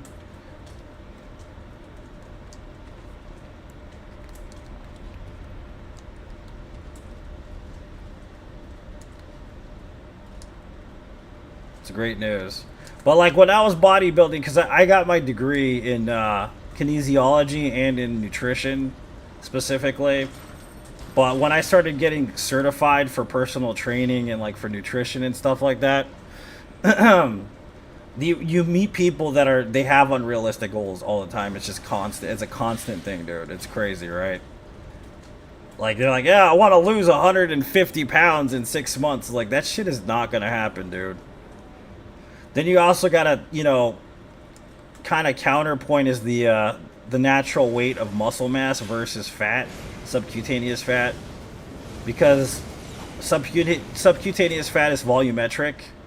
You know what I mean? And the other part of it's like, I want to just sculpt this one specific part of my body, and it's like, dude, fat is volumetric, and it depends on hormones and like genetics and stuff too. So, like, you're not going to be able to... I just want to slim down, you know, my arms because they're a bit flabby. And it's like, dude, that doesn't happen that way. It depends on where your genetics allow the fat to be, like, removed from, essentially. Did I just get rid of all these keys? God damn it. To go buy another key.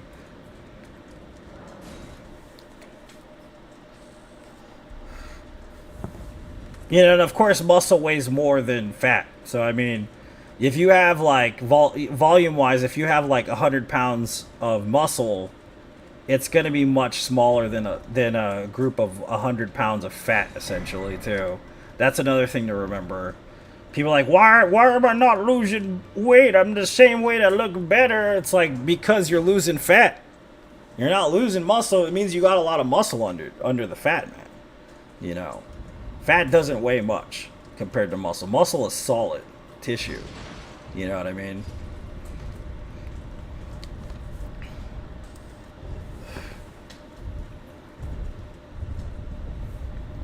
What's your height, Shane, specifically?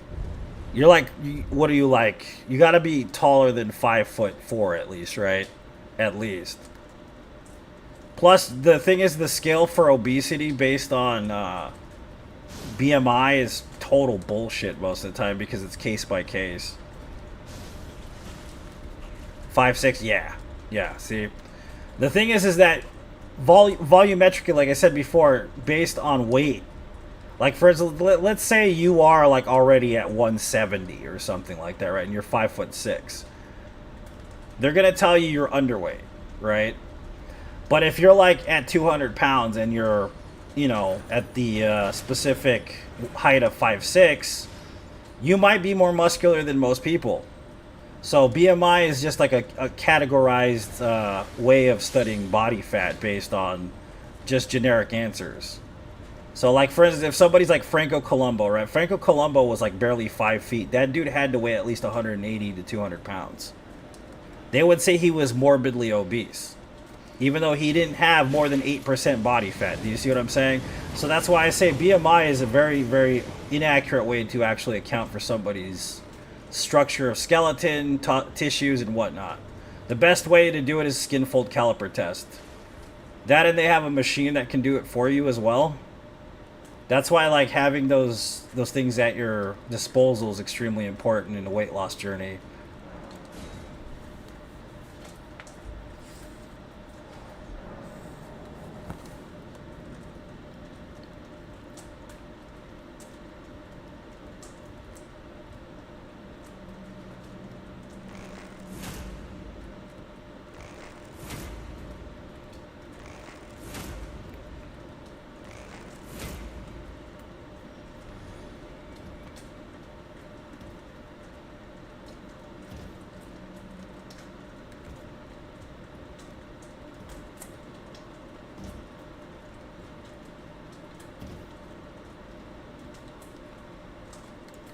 That's why it's important to find, like, if you're looking for fitness instruction, to find a specialist.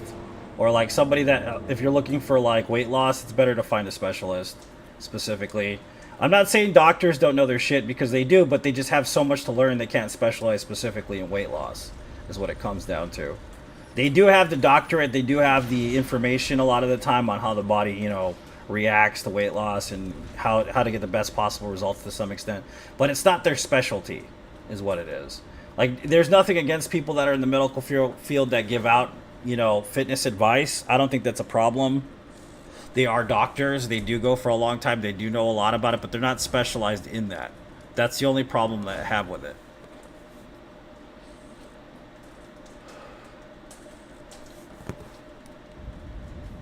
Unless they're specifically a weight loss doctor, but then even then you got to watch out because most of them are drug dealers. Because they're like, hey, take this hydroxy cut. It'll make you lose weight and it'll lessen your appetite. But it's like, dude, that's, you know, you're taking meth. You know, you don't want to be doing none of that. So you got to watch out. You know what I mean? I love food so much. That's why I go to the gym. I mean, there's nothing wrong with that, dude. It helps, dude. If you're building muscle, if you're losing weight, you need food as a substance to do all that. To what's the word? Stimulate that specific response with the body, obviously. If you're not eating, you're going to have hormonal problems, basically, too. So you don't want to do any of that. You know what I mean? But, like, with me, I don't eat. That's my problem. The only time I eat is when I was working out. So I'm, like, not a fan of eating. You know what I mean? There's nothing wrong with liking eating, though. I think that's perfectly natural and normal, and people should have an appetite. But people like me, man, I just don't like to eat. I don't know what it is. I don't know why I'm that way. That's just how I am. You know what I mean? When I was younger, like, if I wasn't... I mean, it's also because of my upbringing, I think, half of it, too. Because I did starve a lot when I was younger. So, I mean, there is that. You know what I mean? I didn't have the most nutritious, like, meals when I was a kid. So... and sometimes I just wouldn't eat at all, really. But, yeah. If you got a healthy relationship with food, it'll take you really far, you know. And there's also a difference between being, you know, addicted to food too, because I know people like that as well. They're like, I can't get through this day without getting my nuggies from McDonald's, man. I need my chicken nuggies, you know. I've met people like that too, man. It's crazy. Where are my nuggies? The ones that are crazy though, man, I don't know if you guys have ever watched, yeah, Six Piece, right? You ever watched Maury? You ever see those kids, those overweight children? And their parents are like buying them like so much food, bro, and just feeding them constantly. It's insane. It's so bad for them too. It's so bad for those kids. Like, he starts his morning with toast and about a pound of bacon and like 5 scrambled eggs. Kid's like fucking 3 years old, dude. 3 years old, you're feeding a kid a pound of bacon and fucking 6 eggs? What's wrong with you, dude? If I don't do it, he cries. Like, well, then let him fucking cry, dude, because that shit is crazy. What is wrong with you? Chocolate pancake? Yeah, dude. They be doing all that. It's just not good for the kid. At all. It's disturbing, man. You know what I mean?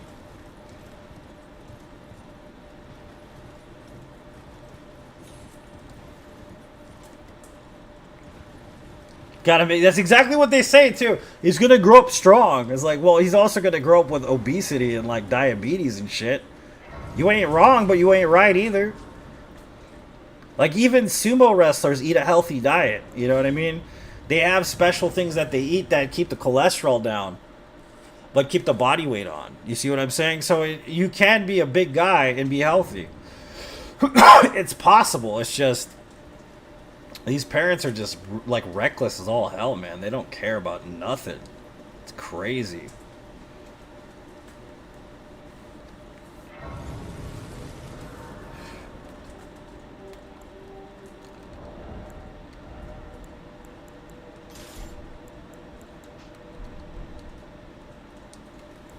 We were fed lies. The thing too is like I don't really go into the vegan thing all that much. I don't talk about it often, but I do understand though there is a big demographic of the farmer stuff that happens behind the scenes. And I'm not talking about vegetables. I'm talking about like big meat and stuff like that. If you think about it, it really kind of really is a thing. Like I have nothing against meat eaters. Whatever you want to eat meat, go for it. It doesn't bother me none. I'm not gonna judge you for it. No judgment here on this side. I don't care. I don't think you should become a vegan because I'm a vegan. I don't think anybody should just go straight to eating plants because all I eat is plants. I don't want any of that for you. You do what you want to do. I'm not going to tell you how to live, okay? I'm also not going to judge you for it either. But after that disclaimer, I will say that I do believe that big meat, big dairy is a thing. They are definitely they really do push. I mean, think about it. We went to this 50s diner yesterday, okay? One of the people with me got a burger, okay?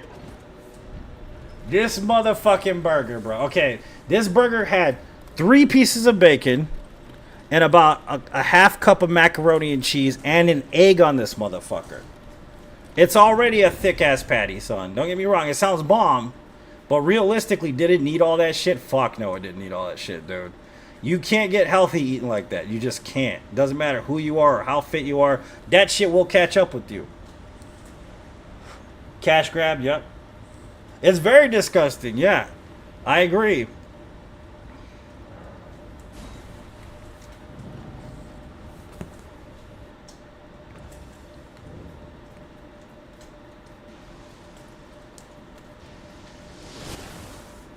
The heart stopper, yeah, dude.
I think this is the right spot.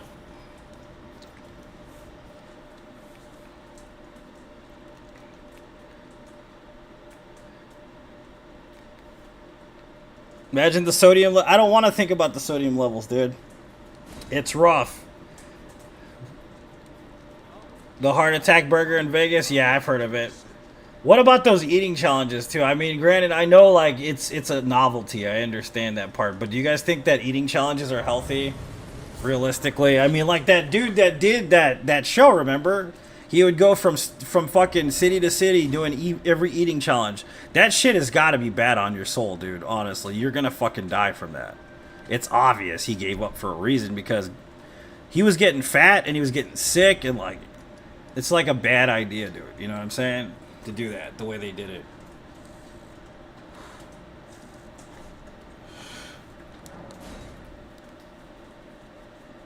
Man versus food. Yeah, that's the one. That's the guy, dude. Yeah, exactly. Poor bastard. Fine, you have earned to become the thing as mother. Become.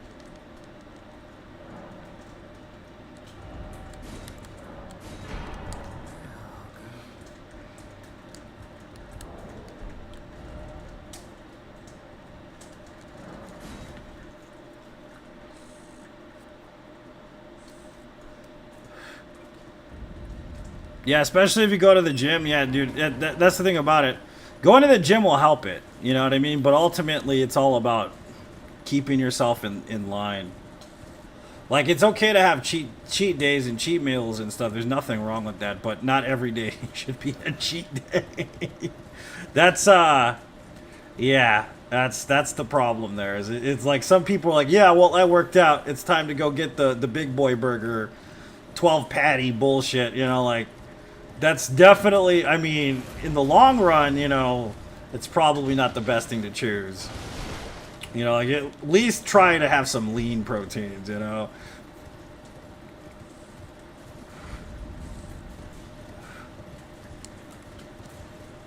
Kobayashi, the hot dog eating contest guy, officially retired, says his body feels broken from all the eating challenge. Yeah, I believe it, dude.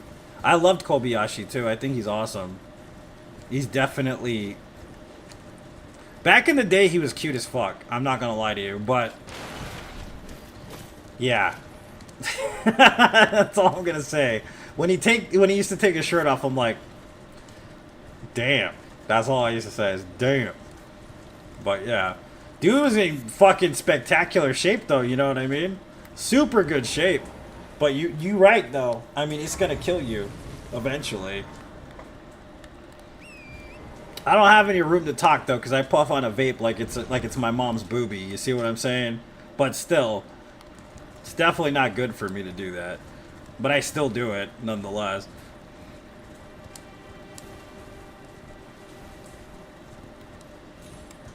So it's one of the reasons why I got out of the bodybuilding scene, though. You do realize that, right?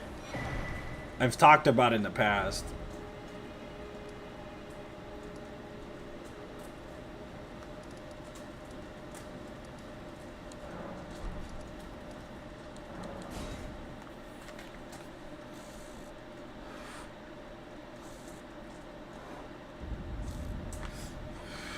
It's psychological, and it could be hormonal, too. It could be a mix, Shane. Hormones have a lot to do with it. There's a disease called PCOS. I don't know if you're familiar with this. But PCOS is what do you call it? It's an autoimmune disease that affects women mostly. And what it does is it causes constant cravings. So... In other words, even if like they have like a stomach, like, you know, if they do like weight loss surgery or whatever, gastric bypass, whatever we're talking about, they will still have cravings, even though their stomach can't physically handle the food. So even if they get weight loss surgery, which is beneficial for a lot of people and life-saving even, you still have to be on the regimen of controlling your urges. Unfortunate as it may be, it's the truth. So, I mean... It's never just clear and cut for a lot of people, and there's a lot of stuff that has to happen. And as long as you know that you're trying your best, that's all that really matters. It doesn't mean that if you fuck up, it's all over or anything. That's the other thing too. Some people get in this like train of thought where it's like, oh well, I screwed up my my diet. It's time to end it. Fuck this, you know. Like everybody's gonna have a relapse, dude. I mean, think about it. Food is basically a drug for some people. And they can't avoid it on a daily. Like it'd be different like if we were always shooting heroin or whatever, you know, drug that somebody's addicted to. But food is a constant thing. We gotta eat it to survive. And if you're addicted to it or you have some kind of proclivity that forces you to have like these urges you can't control, it's much more difficult for you than it is for other people in a lot of ways.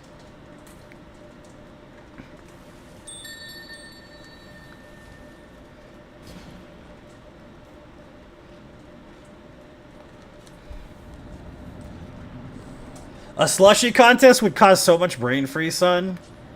There'd be people passed out on the side, dude, because of how crazy it would be.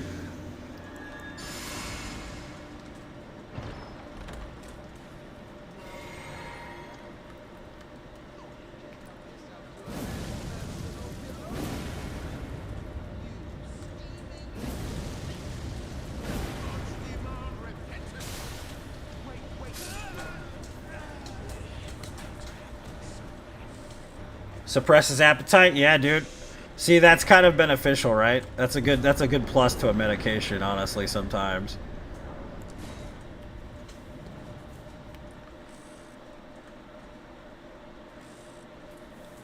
Steeplechase.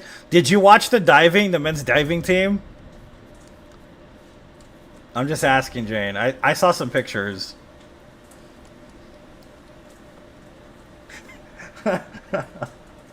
That's all I'm gonna say. So let's see. We did all that.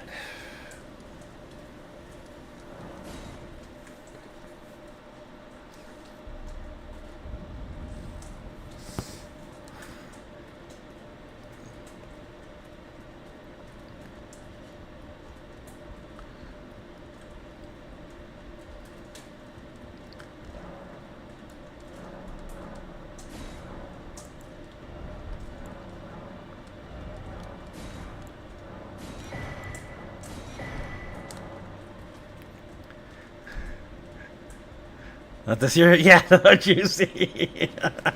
Oh my! Alright, let's see. So we gotta go that way. We did this, we did that. We gotta go the other way. We should probably go get the freaking... Yeah, let's go do this.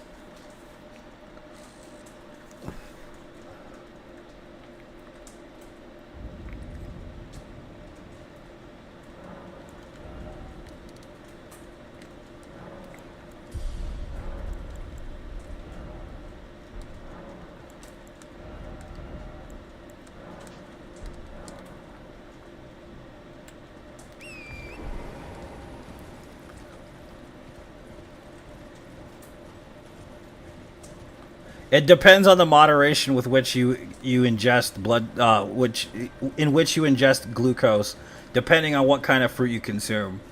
So it's not a clear-cut specific cause of diabetes, but it's the amount of glucose that you consume that causes diabetes. You see what I'm saying? So in other words, like if you eat fruit and that's all you do, let's say you're just a fruit dude, all you do is eat fruit all the time. No. But if you have a 64-ounce soda and eat a fucking like thing of apples, hell yeah. You see what I'm saying? There's the difference. It depends on how much glucose you consume. Because what happens is that your body starts to not be able to regulate the insulin in your body and turn that into something else. That's kind of what happens with diabetes. Depends on the type of diabetes, obviously, but you're not able to regulate the insulin properly and turn that glucose into something else, essentially. Oops. What the fuck am I doing? Well, I'm gonna have to warp back. That's a total waste of 6k. It's fine. It's better than dying. Why was I... Oh, yeah, because I was in that thing. I didn't two-hand the other thing.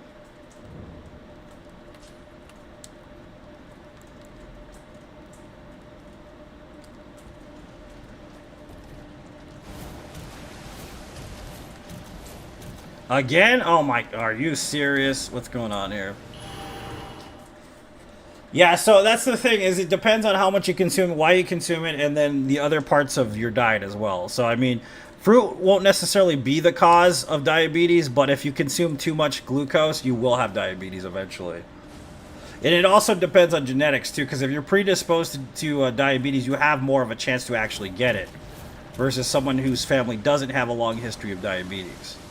So there's also that as well. So, I mean, like, genetically, you could be predisposed, but sometimes it actually skips a generation, too.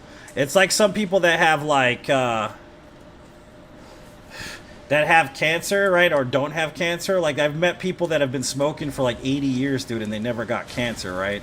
But then I've met people that have never smoked a cigarette in their life and got fucking lung cancer. So it just depends on the person, their genetic makeup, and, like, their overall disposition genetically. So You can actually get tested too to see where you are genetically if you didn't have parents, you know, that were raising you or whatever, or you're not genetically, like, biologically a child of certain people. It's actually very beneficial for individuals to do that. Like, if you got adopted, it's probably one of your best things to figure out where you are genetically, just to see what you're predisposed to.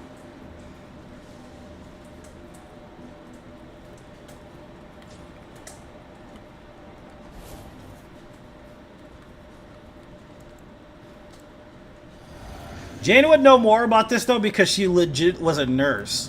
I was just a nutritionist slash personal trainer. Jane knows the whole game. She be doing it for years now, you know what I'm saying? Me, on the other hand, I'm definitely not on the same par as Jane at all. She would be the person to ask.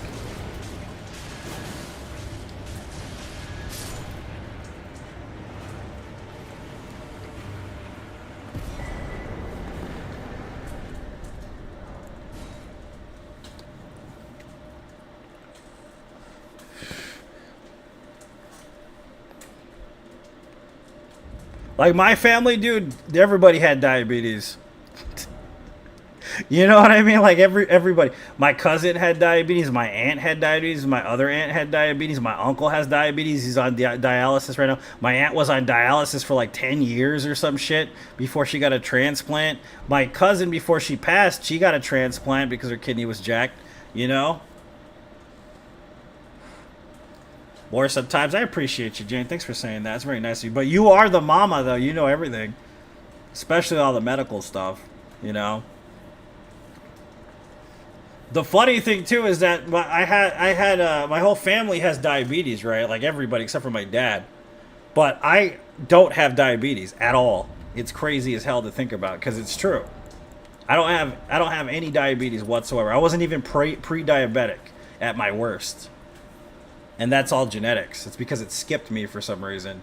It's not to say that I might not get diabetes later on, but it's just crazy to think about because I've lived my life so fucking hard. Like, you figure I would have gotten some terrible fucking ailment. And I, you know, knock on wood, not yet. You know, I haven't been there, but...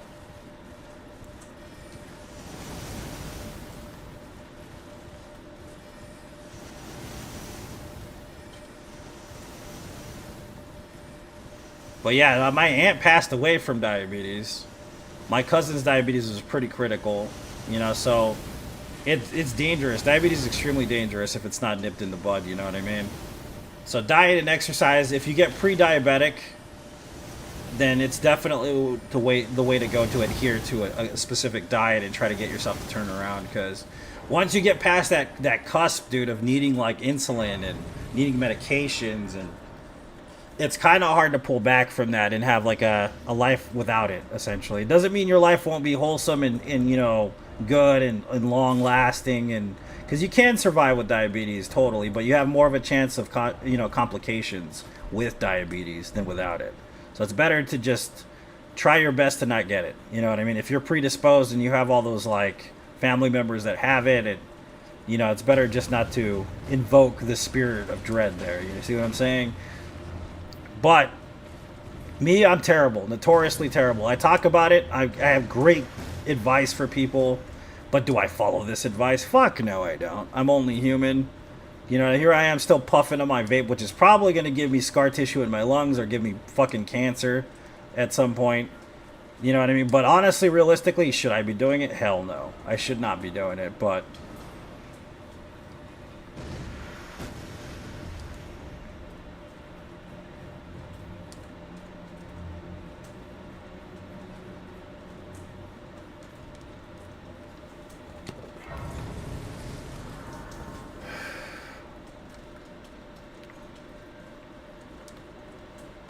Butter, butter, butter. It's so buttery, baby. My God, man. Oh, I'm going the wrong way. The base game is so boring. So boring, boring, boring.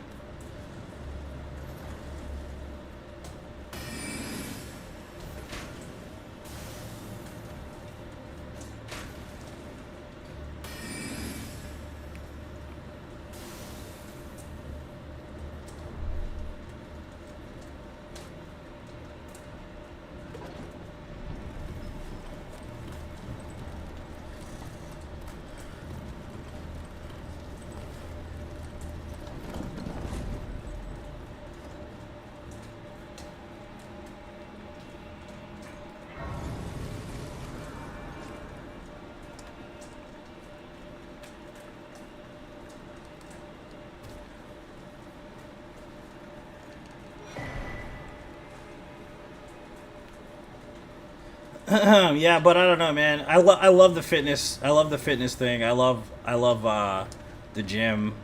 I love nutrition. I love all that stuff. I'm a big fan of all that, but it's just ultimately what led me down the path of like, I don't know. How do I even put it? Self-discovery, I guess, is the terminology I don't want to use there.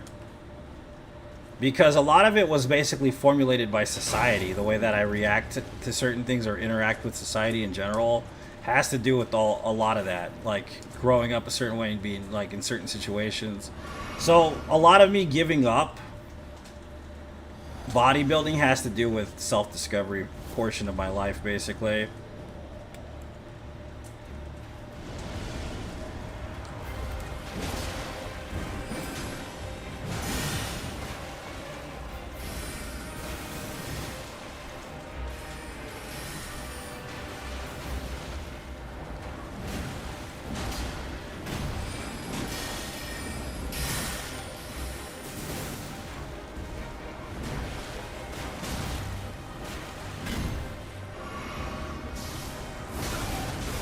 I jumped at... I thought she was at half health, dude. Come on, dude. Alright, we're gonna do this. I'm gonna hit you one more time. You're gonna go to transitioning to phase 2, okay? That's how we're gonna work this. Because I thought you were at phase 2, but you're not, obviously.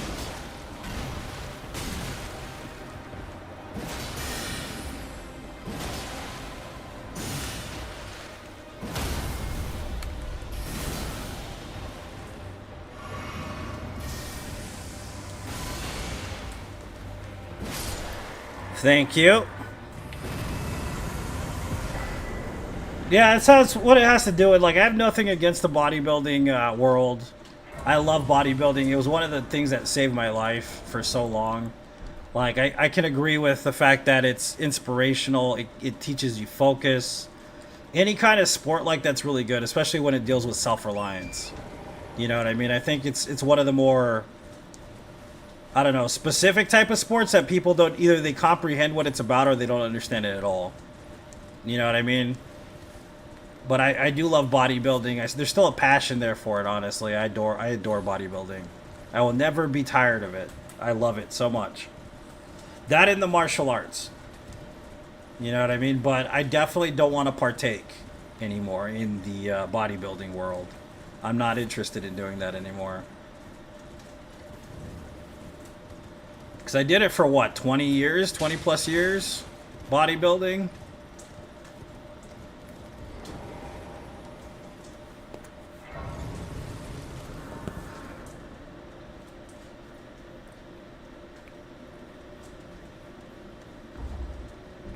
It's just like, let the kids have their day, you know what I mean, man? Like, I might get back into some training, some strength training at some point, but I'm just not interested in it anymore as much as I used to be.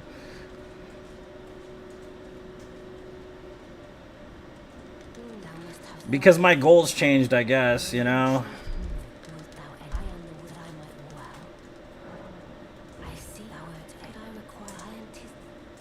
The way that I vetted myself for it, it wasn't the most healthy lifestyle for me. Like, it doesn't mean it has to be unhealthy for everybody else, but for me it was. Like, the amount of stuff I was doing, the amount of food I was eating, you know what I mean? Like, I was still smoking cigars and shit, and fucking, the whole, like, 3 energy drinks, 2 energy drinks a day, plus, like, 6 cups of coffee, plus pre-workout, plus, you see what I'm saying? Plus the creatine, plus the glutamine, plus the, you know, all the extras, the freaking, what do you call it? What do they call it? I can't even remember. The essential stuff for bodybuilding. I used to do all of it. You know what I mean? All of it, man. All 1,000% in the program of it. But then, like, the other half of it was, like, not eating healthy. You know what I mean? Like, I wouldn't eat healthy sometimes. And when I did eat, it was all, like, red meat and shit. And, like, just stuff that's really bad for you. My body fat level was super low, but I looked really good. But I would consume so much caffeine and fat burners and all this shit I was doing. It's just not good for your body. And my body was like, you know what? Fuck you, dude. After a while, I started to fight back, you know? And that's when it got into the whole, like, my cholesterol was high, my lungs were bad, my liver was bad, my kidneys were fucking shutting down. Like, the doctor's like, you're gonna die, man. You know, he's like, you gonna die, boy. If you keep living like this, you're gonna die, you know. And I was like, God damn it. You know, the doctor's like, dude, either you go into an all vegetable diet right now or you're gonna die. Don't drink caffeine. All you can drink is water. That's it. That's all you can have. If you don't do this, I guarantee within the next couple of years you're gonna die. He told me straight out, you're gonna die, man. I'm like, shit. So I was like, okay, I guess I'm going vegan. I was so mad, dude. I was so pissed off when I went vegan. I was not in the right frame of mind to at all accept the vegan lifestyle. I was in such a bad spot mentally. I was so pissed off and depressed, dude. I remember coming home after the discussion and being like, I just wanna eat a pound of bacon, smoke a cigar, and shoot a gun in the air. That's what I said. That's all I want to do. I was so mad. And of course, you know, I was an addict at one point. So, like, there's also that addiction, you know, addictive personality thing happens too. Where it's like you're restricting yourself, you're taking away all the stuff that you can do already. Like, I wasn't allowed to touch, like, opioids or any of that because of my past. You know, I didn't smoke weed back then, I didn't drink, I didn't do anything. So all I had was, like, substances like food, basically, and, like, caffeine and stuff like that. So to me that was a coping mechanism somewhat. You know what I mean? Which isn't a healthy one, mind you, but I still did it that way.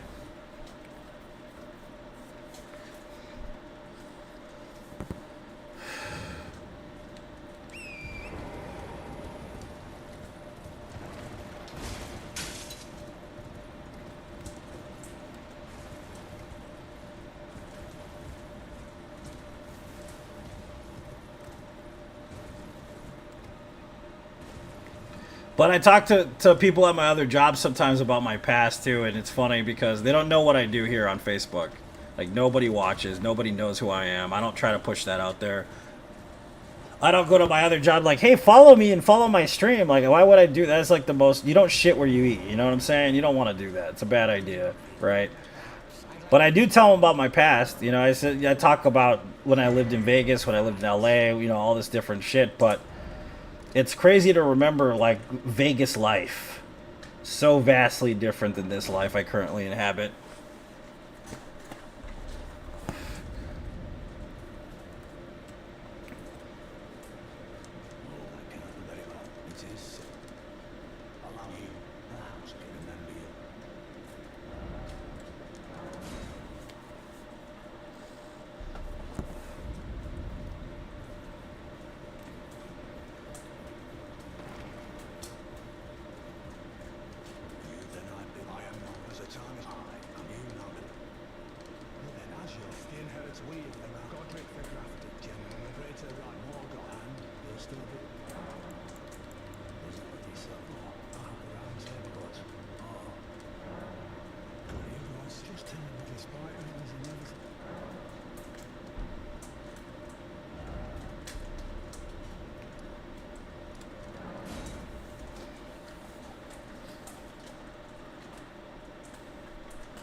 Did I don't even remember doing this. I probably did it, though. Oh, no, I didn't do it. Okay, cool.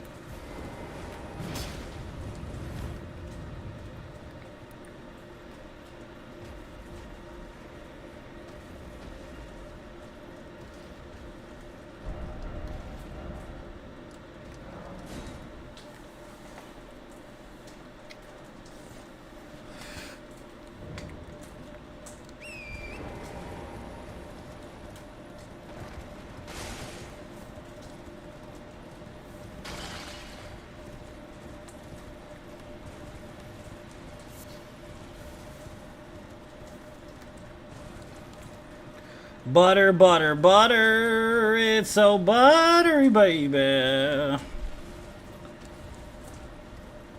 Sometimes I wish I was like 11 years old again. You ever want that? Just to wake up and be 11 years old again?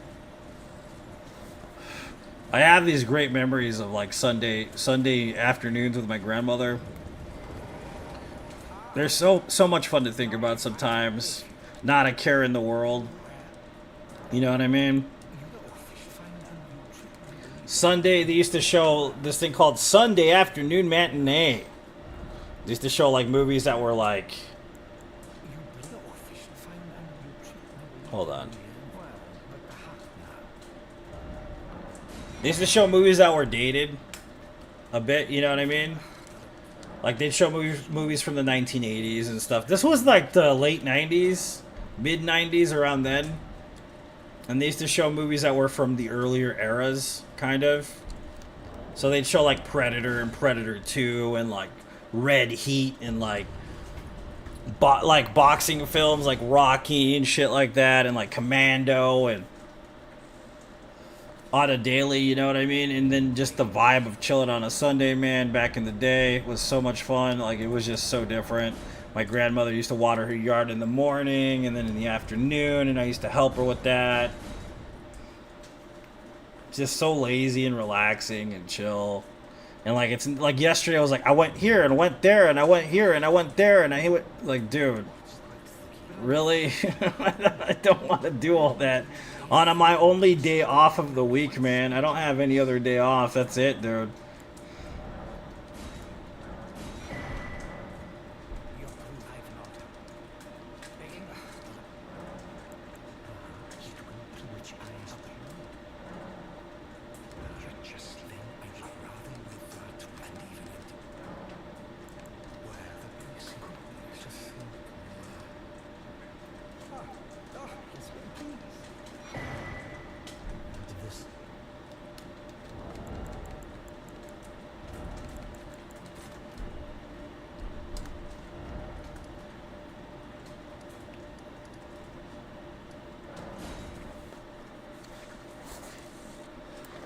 Yeah, I'm currently on PS5. Correct, I'm on console.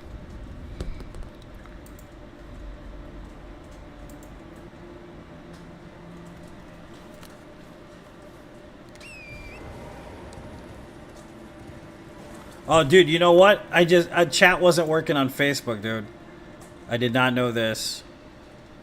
So if I missed any comments, I'm sorry. Playing Arkham Asylum, you know, the most helpful thing ever, knowing how to research. It's true.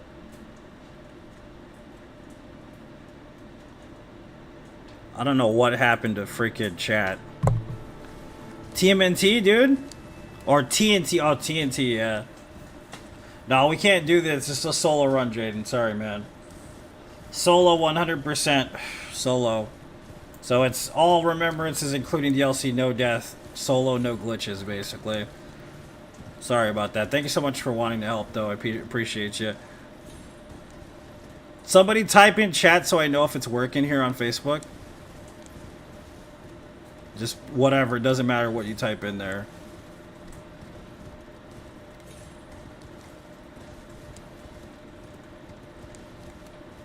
Oh, we didn't get the other. We need to go get the other tier.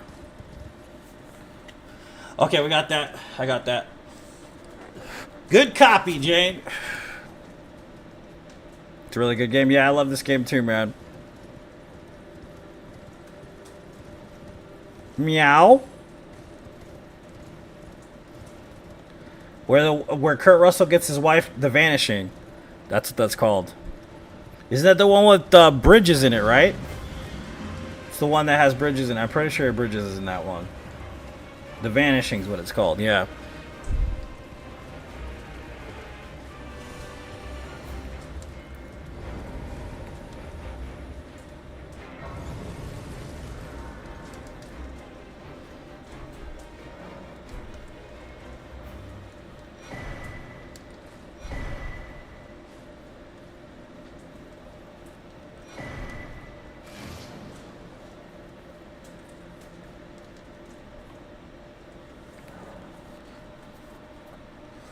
All right, Jen, appreciate you, man. Thank you so much.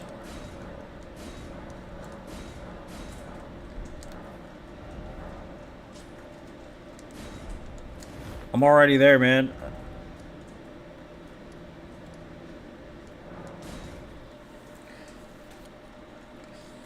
Meow.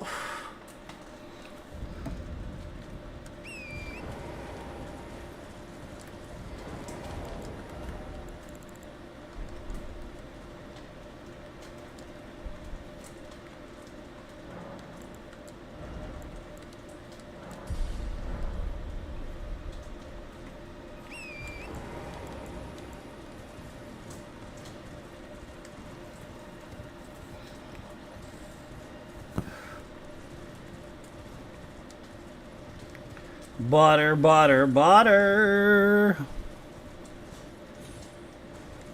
Yeah, but I don't know, man. It's just crazy to think about.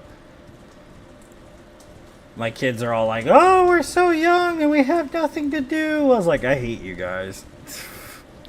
We're bored. Like, okay, well, try working 2 jobs, kids. Then you won't be bored. I guarantee you'll be tired as shit. Don't worry, it gets worse as you get older. I'm just, I don't do that.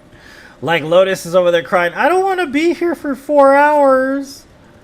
I'm like, I love you, kid, but you got to get used to this. I'm sorry. You have to get used to it. It's going to get worse when you get older. When you're in college, man, ooh, them hours. Them hours is crazy in college. Like,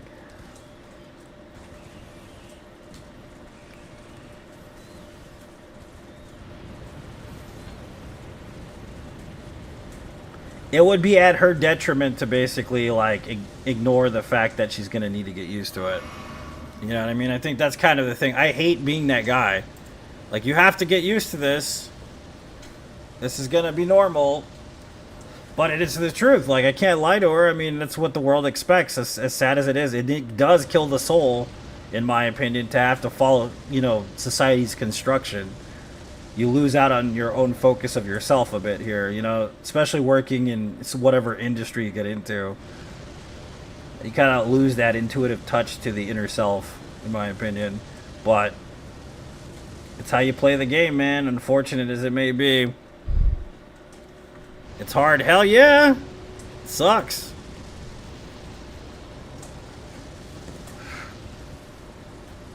I hate it as much as the next person, believe me.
Memorize spell.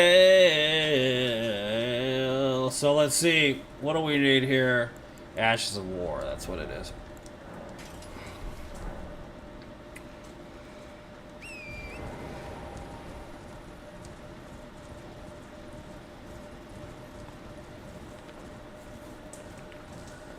You remember the band Puddle of Mud, man? I don't know if you've heard their cover of a Nirvana song. If you've heard this cover, I'm pretty sure you know which one I'm talking about.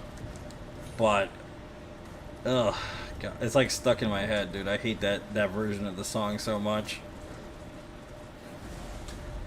Puddle of Mud is like the worst. One of the worst bands I think I've ever heard.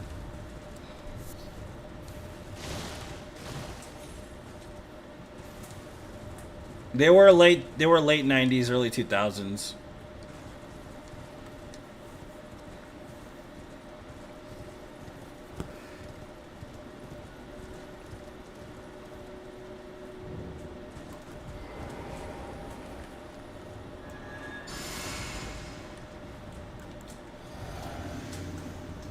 Yeah, the CD of theirs? Ah, okay.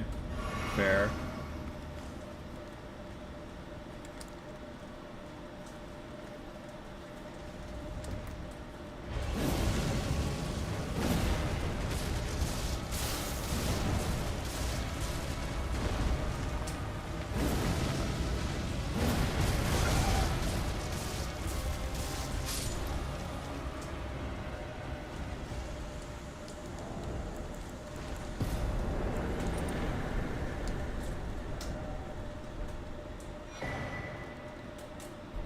Only 2 songs? Yeah, it's like Los Lonely Boys. I don't know if you're familiar with Los Lonely Boys, but they were pretty popular for a while. They only had 1 good song. The whole album is like shitty. Like that's like a specific genre though, because in my culture, there's a lot of people that love like throwbacks. You know, like Los Lobos and stuff like that. We're big fans of like La Bamba and all this other shit, right? Classic stuff. But like, dude, the rest of their album was trash. And their second album was trash. They only had like 1 good song, and it's like, damn, bro, I thought the whole album was gonna be like this. I bought the album when it came out too. I was like, this is gonna be pretty okay, I think. Nope.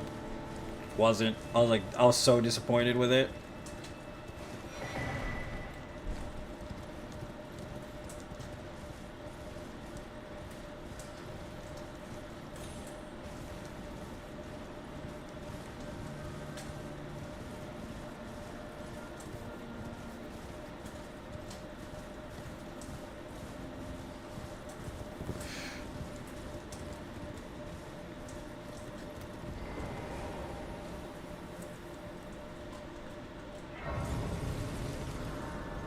Lou Diamond Phillips. I know he's Filipino too. He isn't even Hispanic.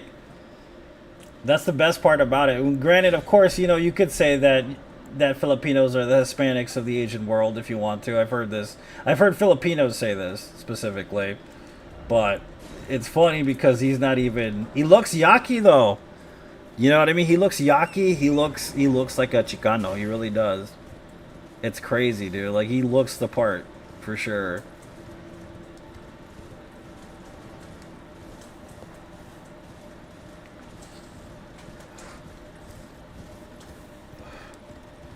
Oh yeah, because of the CD thing, yeah.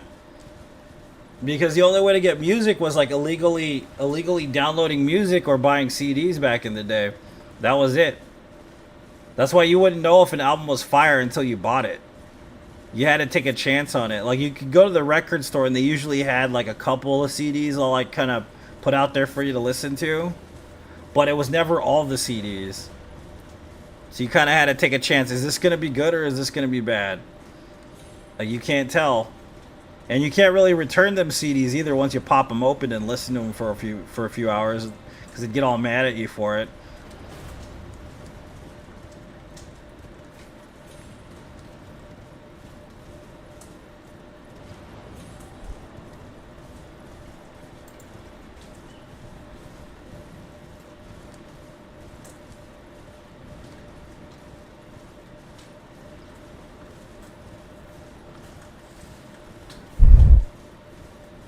Nicki Minaj vinyls. That's back in the day, boy. Marketing, yeah, it's like trapping you into a product, right? I mean, the other thing too is when you didn't know, like, Walmart edited all their lyrics on the CDs too. Like, remember that? You'd buy a rap album and all the good parts of it would be cut up because you couldn't tell what the hell they were saying because it was all edited out.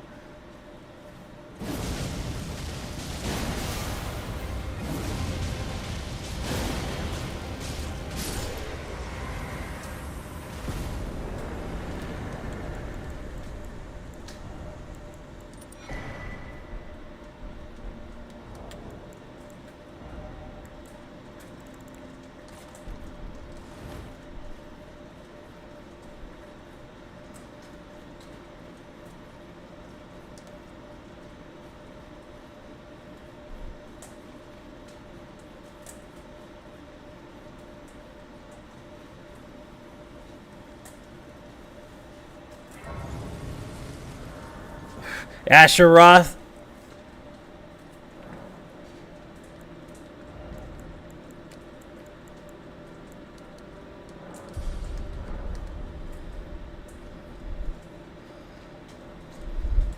The rest was mediocre. I talk about this a lot, but one of my fondest memories is recording music off the radio. Getting that little tape deck, you know what I'm saying? Like the little boombox.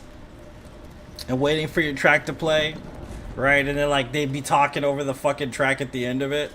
You're like, stop talking, I want the whole song, man. Stop it. You don't want to go and physically go to the store and buy a copy and spend like $11 on a cassette tape or something. And you're like, I just want the song. I'm making a mix for my honey pie, you know? You remember that? You guys ever do that? Make a mix for your lover? Or the girl you had or a boy you had a crush on? You remember that? You ever do that? Anybody in chat ever do that? I'm gonna make this mix and she gonna fall in love with me, baby. This is gonna be good. You ever do that? Anybody do that? I'm pretty sure everybody did that back in the day. At least once.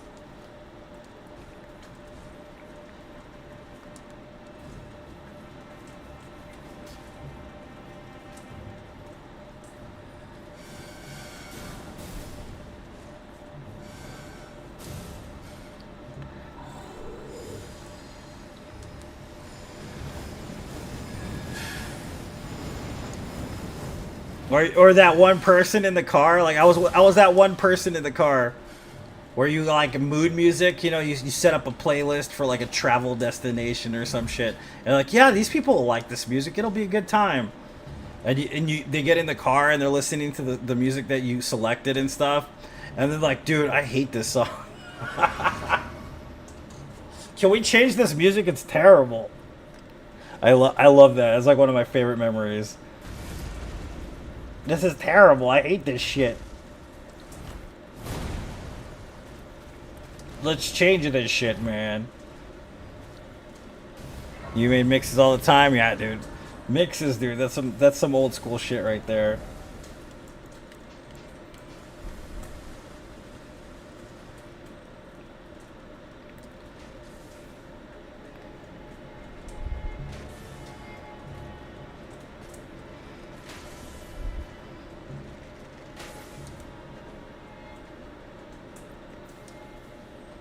What I noticed too about schoolhood crushes, like, it's usually like people that would never be interested in the individual that has a crush on them. You ever notice this? Isn't that a weird thing that happens the way it does? Like, I can even say from my personal experience, obviously I've been in that situation myself where you have a crush on somebody who basically does not give a fuck about you. I'm pretty sure most human beings have been there too. It's like you wish you could just turn off your hormones for 5 minutes, dude. Like, every time you see them, you're like falling in love with them every single time, and then it's like they don't give a shit. They don't give a shit about you. It's the best. Oh, memories of youth. It's good times, baby. Those really uncomfortable good times.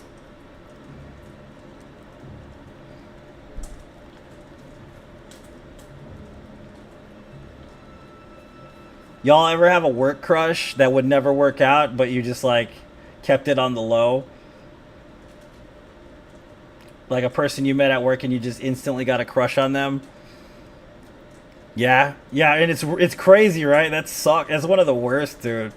You can't do nothing about it. It's like the worst idea. You definitely don't want to do nothing at work.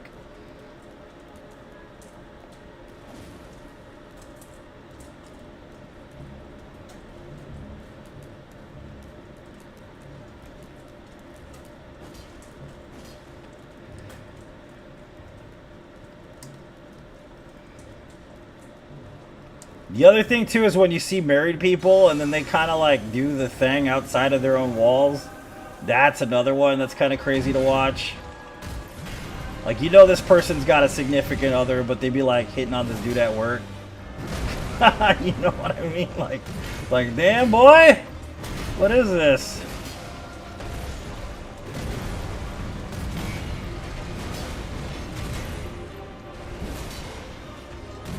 Oh, I'm gonna get hit. That's alright. I ran out of stamina.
The other one too that's pretty bad is if you meet somebody and they're really cute and you're like kind of flirting with them and they flirt with you back, and then out of nowhere they introduce you to their significant other.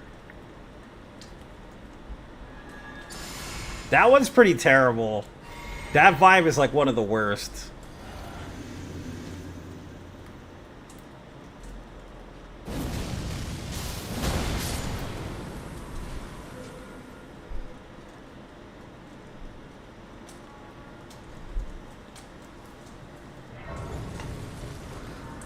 Like, you could be like friends of friends or whatever and like hanging out with this person for a while, and then you get a crush on them right out of nowhere, and then all of a sudden you're like waiting to see them again, and then you see them and then they're with someone and they're like, oh yeah, this is my longtime boyfriend. We've been together for 3.5 years. It's like, oh shit, well, okay, good for you, go to hell. I hope you both fall down and hurt yourselves.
We're in a realm where we don't even say GG anymore. Oh my god. Wow. Yo, I've seen you kill this guy without getting hit like 60 times already. I don't give a shit. Good for you. Hello again, old friend. Allow me a moment to converse with you. Only prevented the thorns, a husk, the only way and become my purpose. So I'd like to flay then and guide.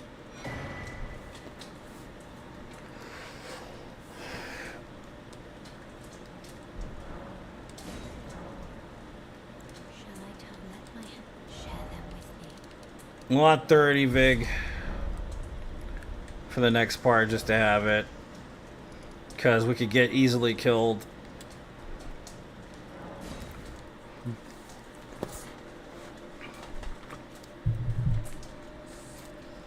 I was born on the 4th of July. Mix and roll, dude. So I'm gonna talk about something. How long have I been playing what? This game or all the Souls games? Which one we talking about, boy?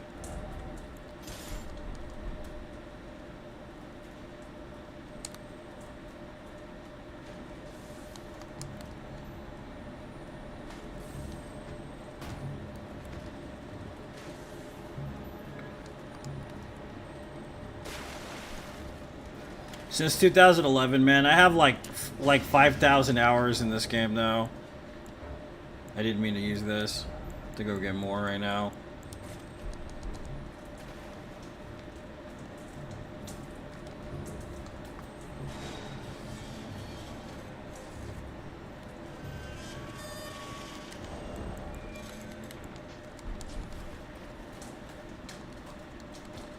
No, I was gonna say, so like, I'm not trying to be mean. I'm not trying to hate or anything. Okay, so you gotta understand where I'm coming from here.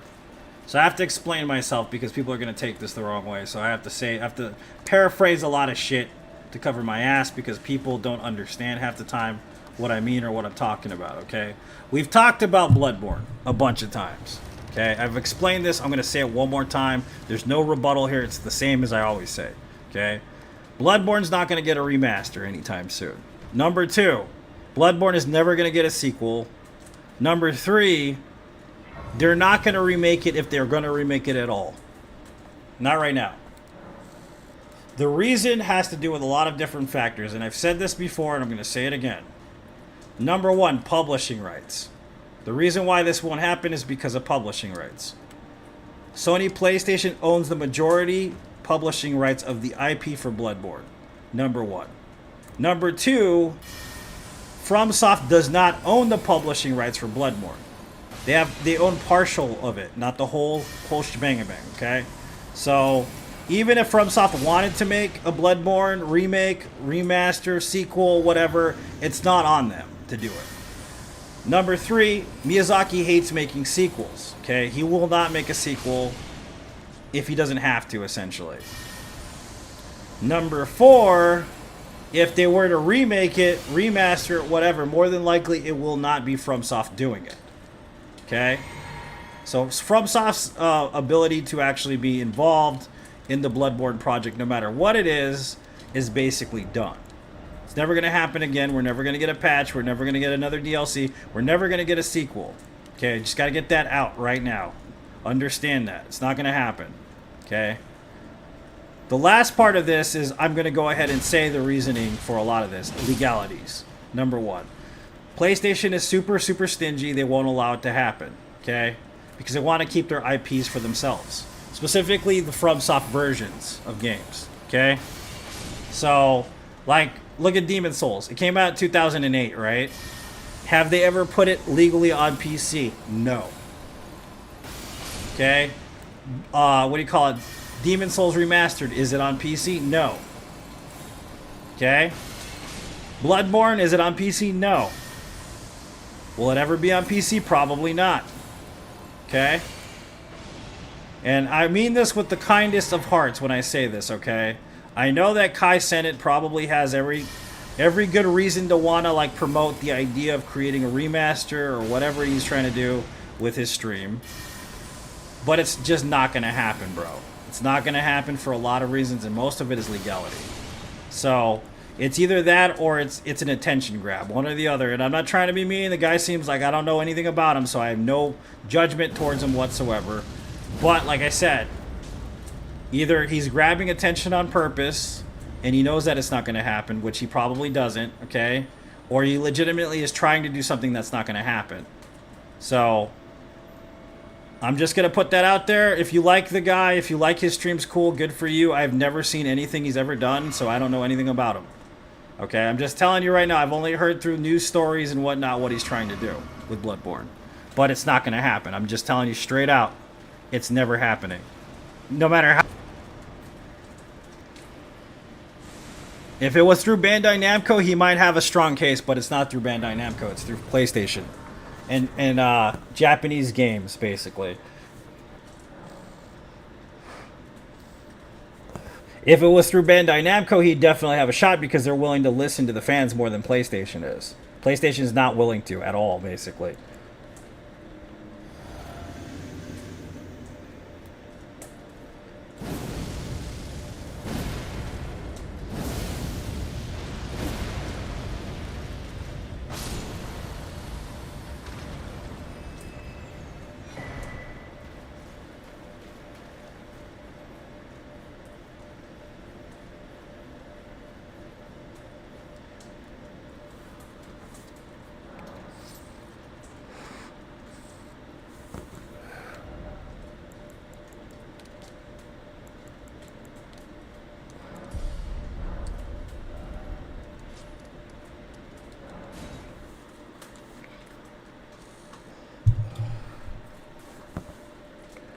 Yeah, because I saw a lot of people jumping on that bandwagon of him playing Bloodborne, and it's good that he's playing Bloodborne. Good for him, you know what I mean?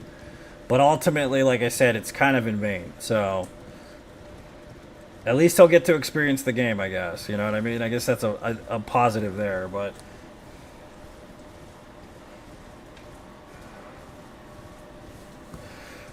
It's just not how legalities work, unfortunately. Not in the real world.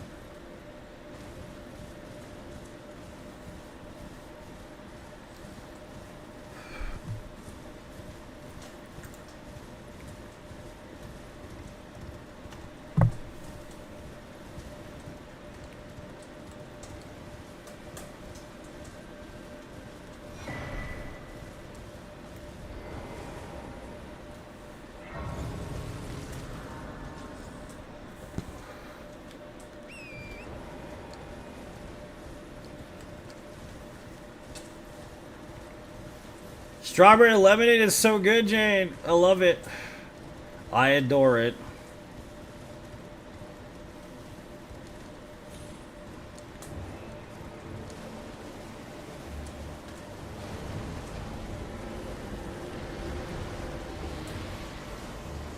It's the same with, I've talked about this in the past, Sekiro was never getting a sequel either. But think about it this way, it's kind of good for the fact that they're not going to make a sequel. Imagine publishing with Activision more than once. It's like that's a recipe for disaster. Let's just put it that way. No one wants to publish with Activision for a lot of reasons. There's a good reason not for FromSoft not to publish with them either. Again, if they made a game in the same vein, I would definitely enjoy it. But I hope it's not done by Activision specifically.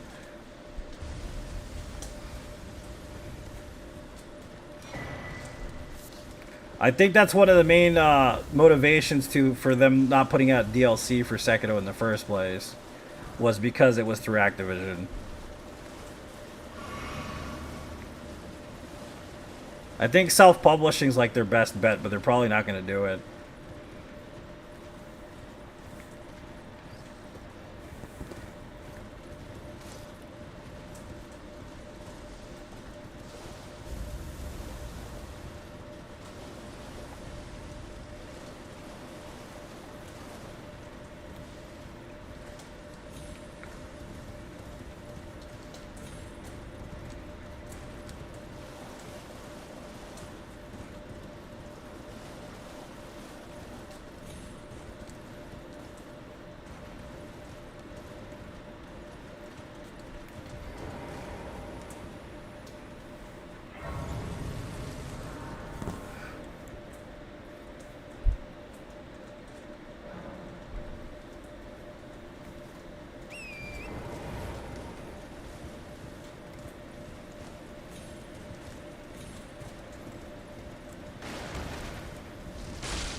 Well, we don't have enough blue, I'm sure. Let me go back. I think we only got 2 blues. We need like 3 or 4 for this.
Really?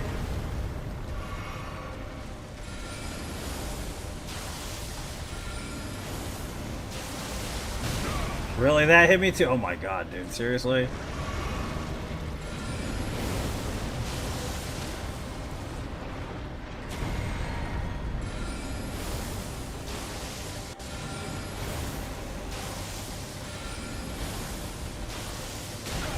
Really? That hit me too? Oh my god, bro.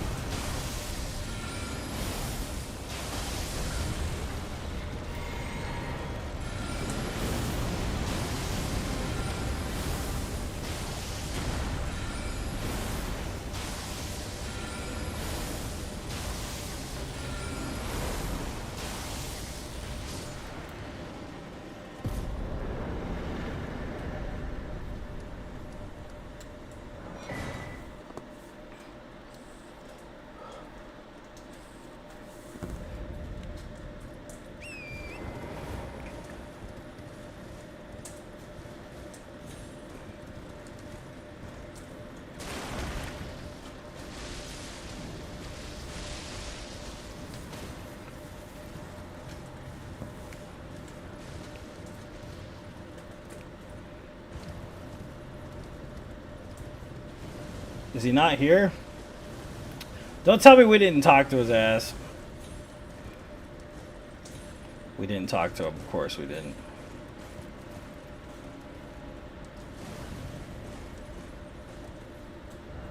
Whatever, it doesn't matter. We still gotta go the other way anyways.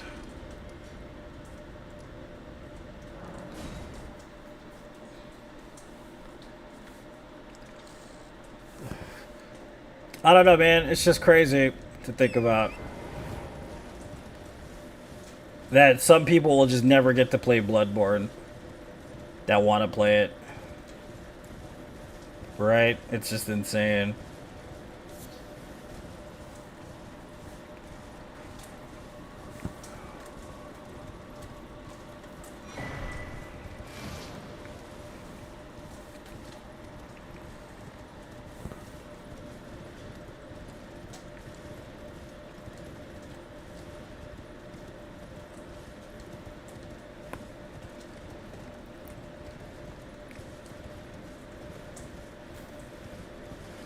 I'm so tired, baby. I want to go to sleep.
You missed, boy.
Perfecto. Time to go to Mogwin and kill me some Mogi. Some Mogi McMognus. The most beautiful man in the game.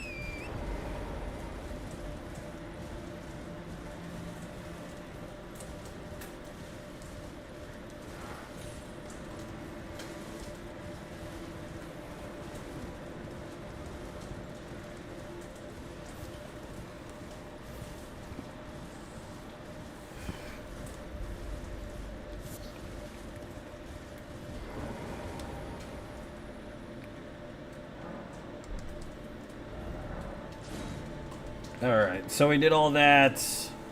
We need to go back to the Shackle.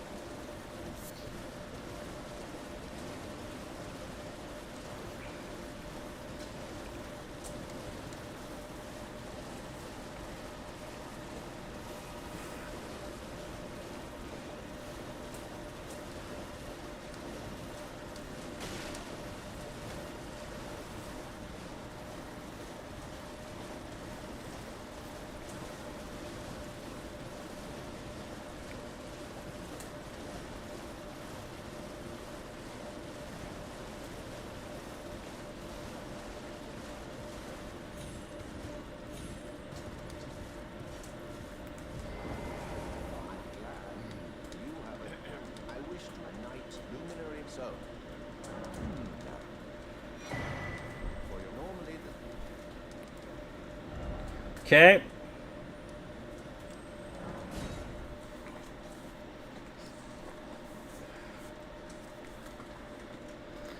We should get another foul foot just for the next part because we're gonna need it. Because Moog drops half a milli, ends up being at like 600,000 or something plus with the right stuff and right equipment. So we definitely want some foul feet for the next fight.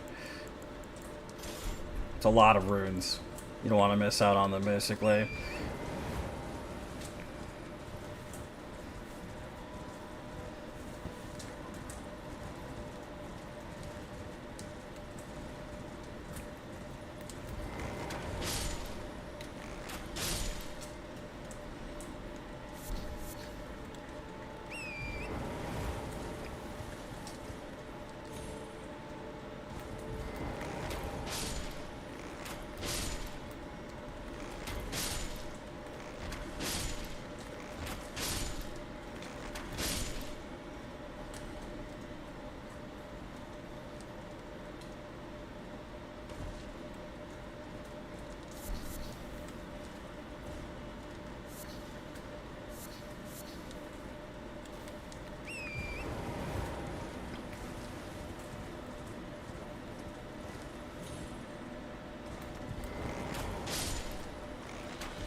Butter, butter, butter.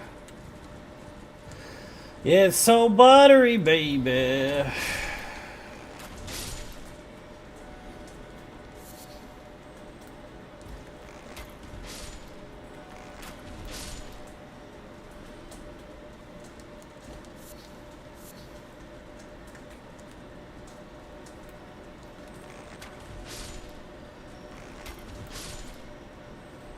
Is it me or does it feel like people are missing from stream today for some reason? People seem busy or something.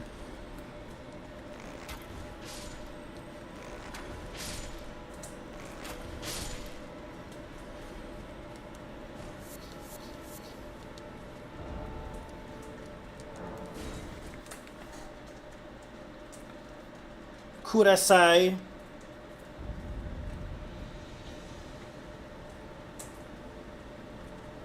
Hold on one second, please.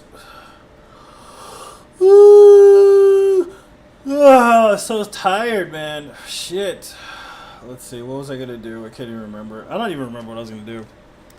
Screw it.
Butter, butter, butter.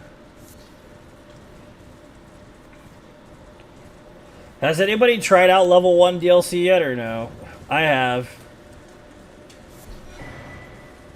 Do you think shadow fragments make a difference aside from the damage output?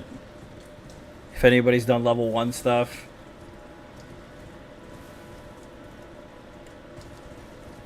I mean, like, if you get hit, will you die instantly? Because I die every time if I get hit in DLC at level 1.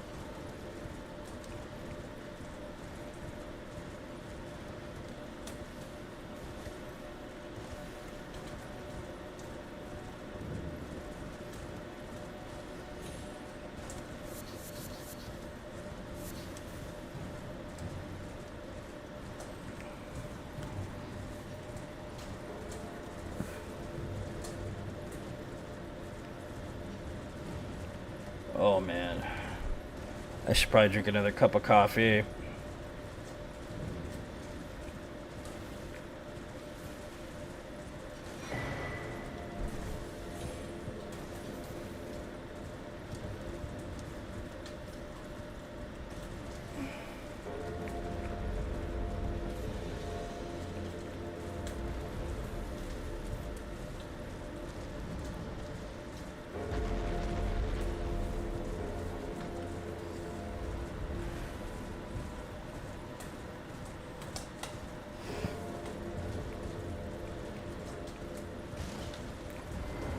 Alright, I'm gonna go do that real quick. I'll be right back.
Okay, guys, I'm back. I'm sorry I had to grab some coffee. Ugh. I needed it, baby. Tired of running this first part over and over again. Sorry about the delay there, guys. But I'm back. I'm definitely back, so... We're heading off to go get Moog and Mogwin.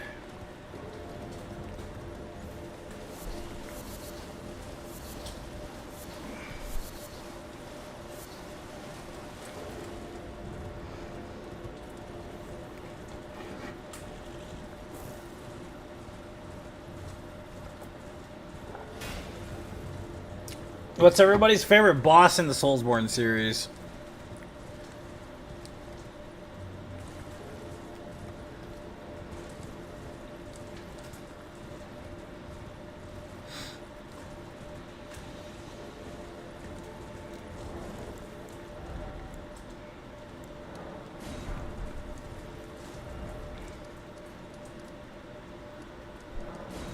What's up, Sean? How you doing, man? Welcome to the stream, dude.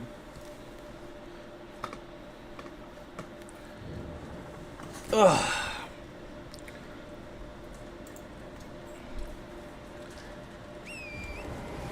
Setting in for moving, been super busy. Dude, it's fine. It happens, dude. No worries. It happens.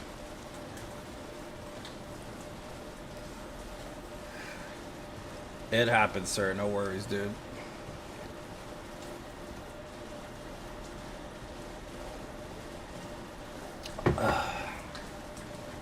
Coffee! Drinking my mushroom coffee, baby. To help my brain. Because I don't want to have the brain pains later.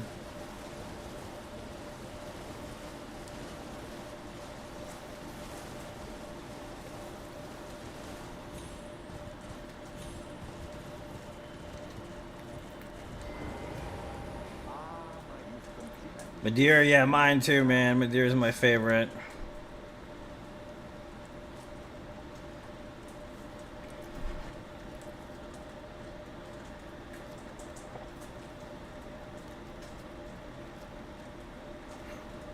Oh, good heavens. Clench your teeth. Or something.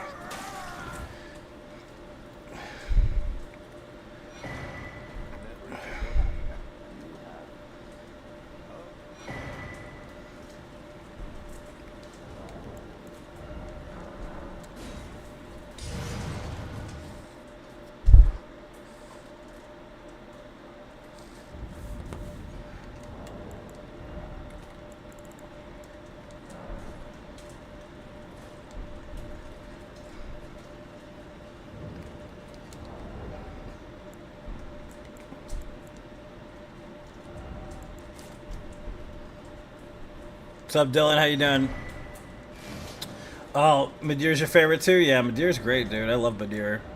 It's definitely one of my favorites. It is my favorite boss, though, in the whole entire series. I agree with that one.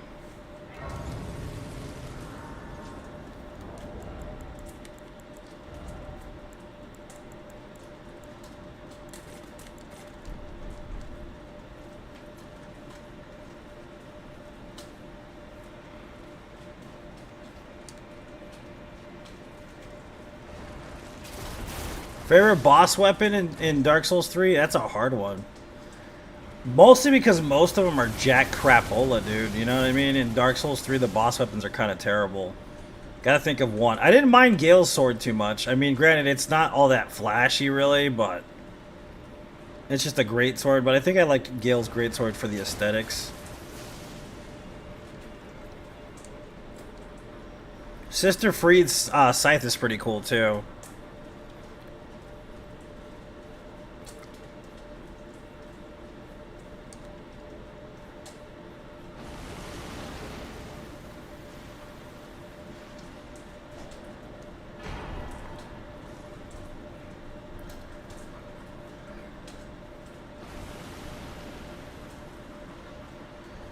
Has anybody ever tried Nancer's blades? They're fucking terrible.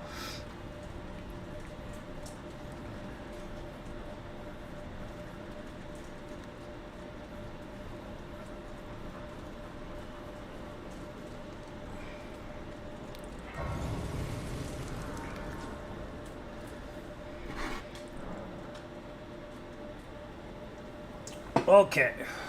Flasks.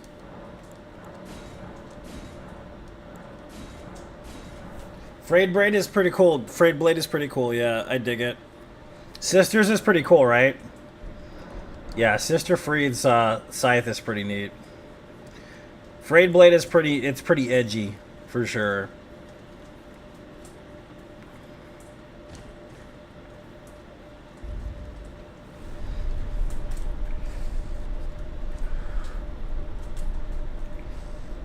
The thing that's crazy, the difference between game style in this game versus game style in Dark Souls 3. The difference between like Ashes of War versus like combat arts. It's day and night, man, comparatively. You know what I'm saying? Like, it's just a very different game. It's insane how different it is.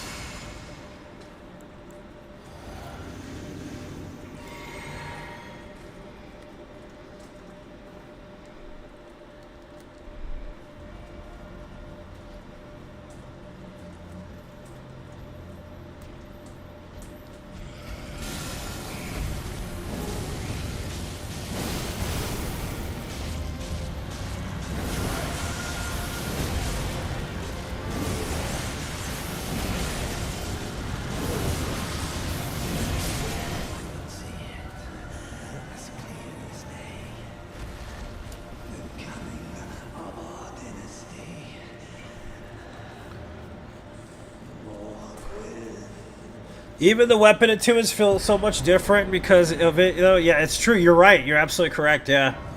Like, remember how Bleed used to be so powerful when the first version of Dark Souls 3 came out? And there were the Karthus Grave Warden blades that were super busted. And even at its most busted, it's still not as busted as Bleed currently is in-game, if you think about it. It's crazy, right? Bleed is just so much more busted in this game than it was in Dark Souls 3. To a ridiculous degree. You know what I mean?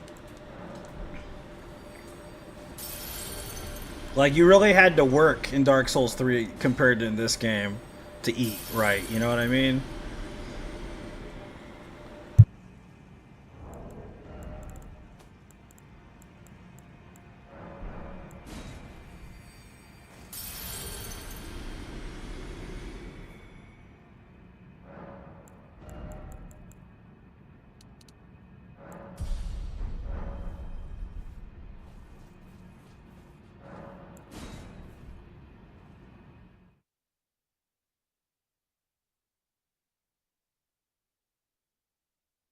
Well, yeah, like, what's her face's sword, right? What's her name? I can't remember anymore. Henri's sword, the luck sword, was a pretty powerful weapon if you leveled luck properly and all that. But it's just crazy the differences, man. You know what I mean? Comparatively, it's insane.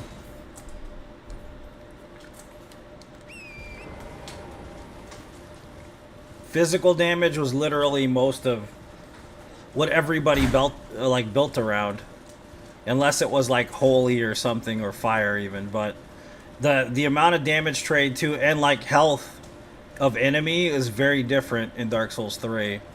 Like, in this game they amped it up by like zeros even, you know what I mean? Versus like the most damage you can get is like 1,000 or some shit, you know what I mean?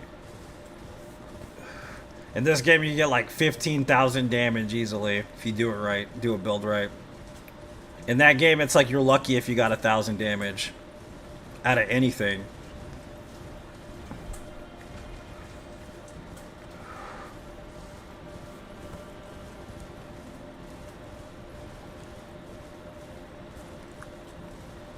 Thanks for the GG, Richie.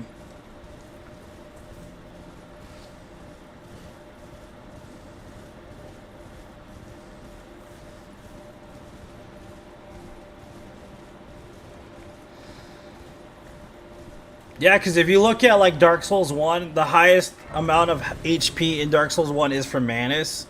6,666 is the full amount of health he has. Fire Giant has what, like 90k, 40k, some crazy shit?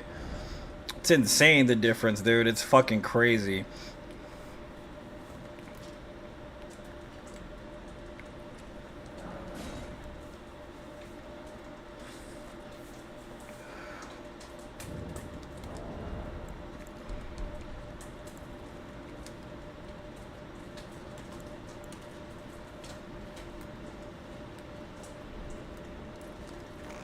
Too many Ks.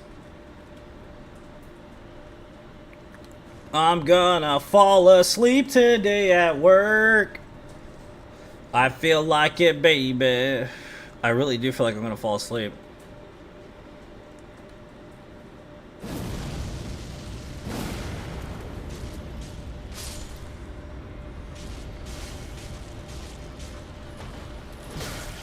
That hit me? Whatever, dude. Whatever, you shit.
Ah! Oh, I just want to go to sleep, dude.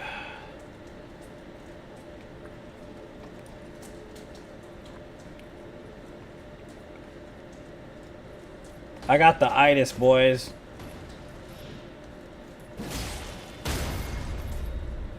I don't know what just happened, but okay.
Those elven shadows are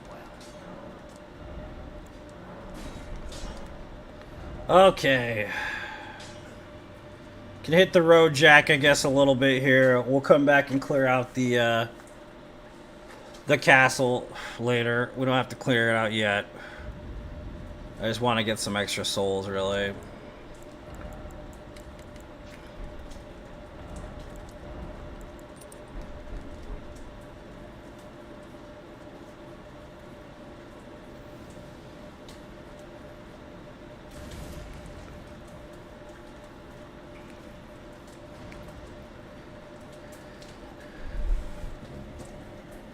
But yeah, I don't know, man. Today's kind of slow. I think like chat in general is kind of slow. I'm kind of done right now too. Like I put up an effort. We're here. I've gotten to this point in the game. We got past all the boring shit already. So I mean, that's a plus for tomorrow. It won't be as bad to jump back on because then we could just start and have a good time from the beginning. Not have to worry about doing the beginning part of it, which is irritating because I hate doing the intro part.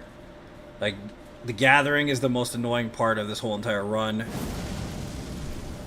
Thank God it's over, pretty much. We would just have to finish the base game and get rid of all the other base enemies. Base bosses, excuse me. and then run through DLC. But I'm gonna do something different.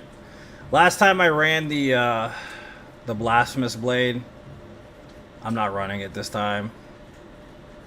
I'm just gonna change over and do Thorns. We're just gonna do the Thorns from the beginning. Like, I'm gonna do that. We're probably gonna end up farming for a bit till I get 99 Arcane. More than likely, that would be best bet. Like, get my respec for the Wraths of Gold. You know what I mean? And then just farm out 100 Arcane. When we go to the dragon, we're gonna use the fucking Thorns on the dragon, so he's not a problem.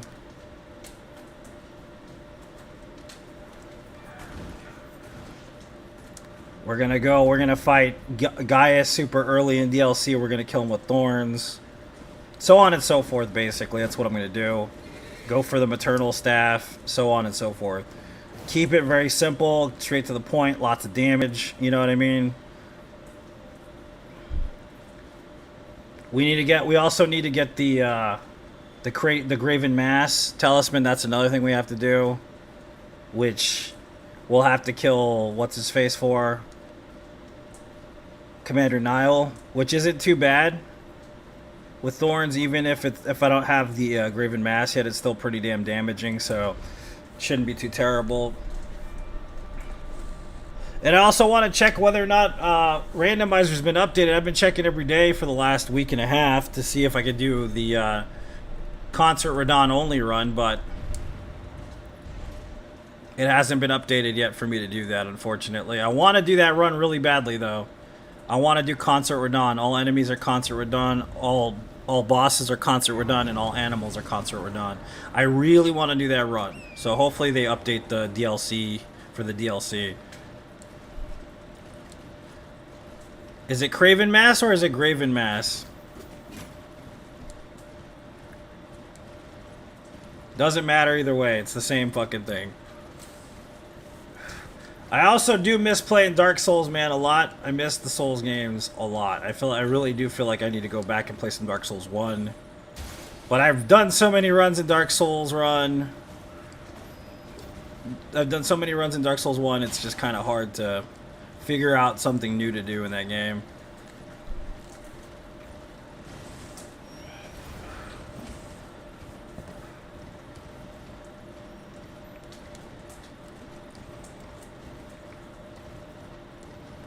I want to return to Bloodborne too, man. I want to do that Platinum Trophy No Death run in Bloodborne, but that'll take a while to learn too.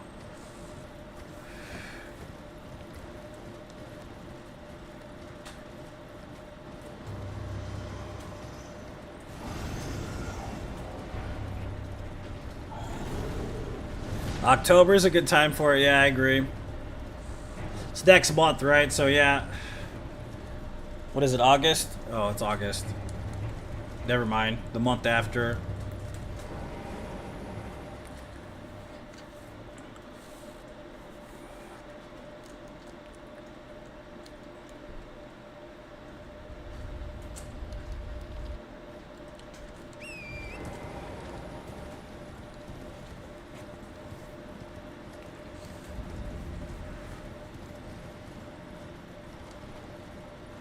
Can get it started in September. It's not a bad idea, but I'm more worried about trying to get a Wukong No Death run than doing that. So what I'll do is I'll try to run Wukong No Death, because that's going to be extremely popular.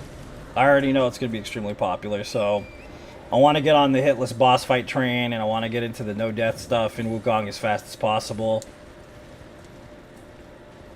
so I could try to make that a little bit more of my climate for a while, to get away from Souls games, because I am burnt out, dude. I've been burnt out for years now at this point. I do need a break from the Souls games for a minute, for at least a month. Any tips? Hit him in the foot, man. It's the best thing I can tell you. Hit him in the foot, and then when he's in second phase, hit him in the hand. That's all I got. We're gonna go fight him right now anyways. You'll see.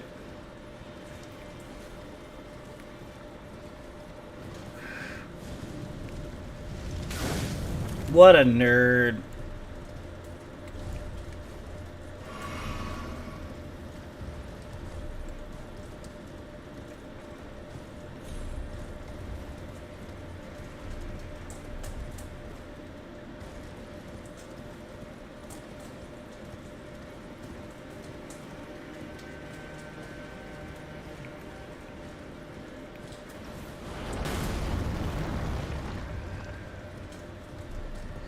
Butter, butter, butter. It's so buttery, baby.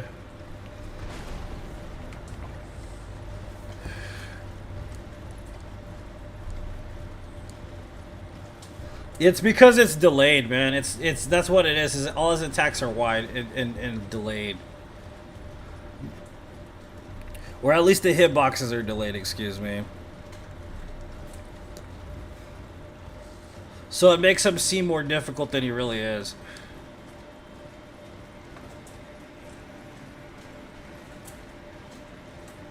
So stupid.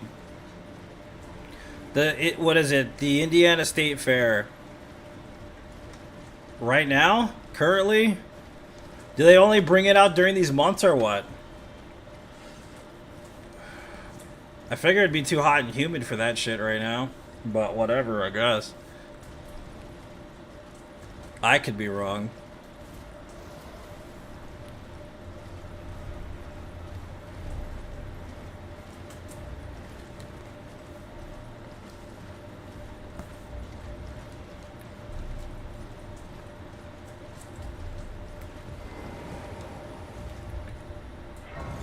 Savoir faire is everywhere. Used to be late August. Okay, that makes sense to do it in late August.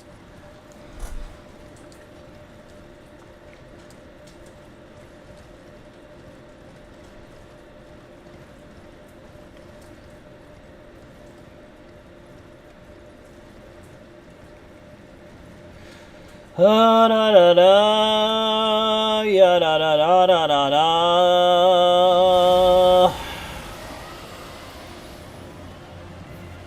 Wise men say only fools rush in, for I can't help falling in love with you.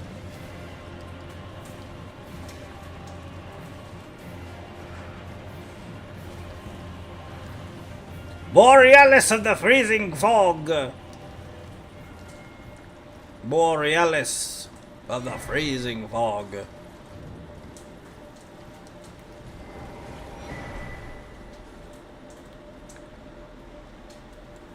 Because school start earlier, fair days start earlier. Bullshit. Oh yeah. It is bullshit. I agree. No, like the weather has a big condition for it. Maybe they just want more cash or some shit. You know what I mean? Because is it longer than it used to be, or is it the same amount of length?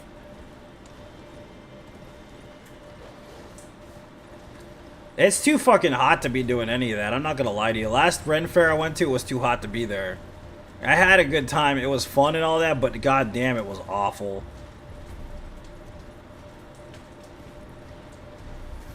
Like, them summer months, especially in Arizona, they suck, dude. They're not fun. Same length.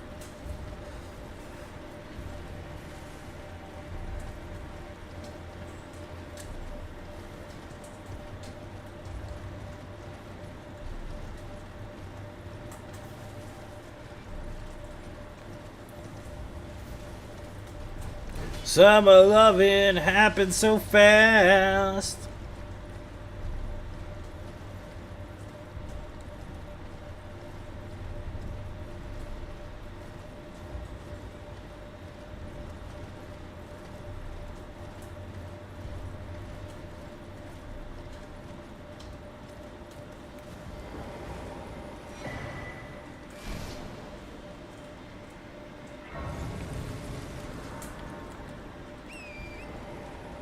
You remember the good old days instead? You'll just remember it. You're not gonna. You're like, I remember going there. That's good enough. Yesterday I saw one of those plushy, like what do you call it? Plushy, like win a plushie type machines. It had a freaking Pikachu, man, and this thing was like, I want to say it was 3 feet tall. It was huge. It was massive. I was like, dude, I'm never winning that shit. I guarantee it.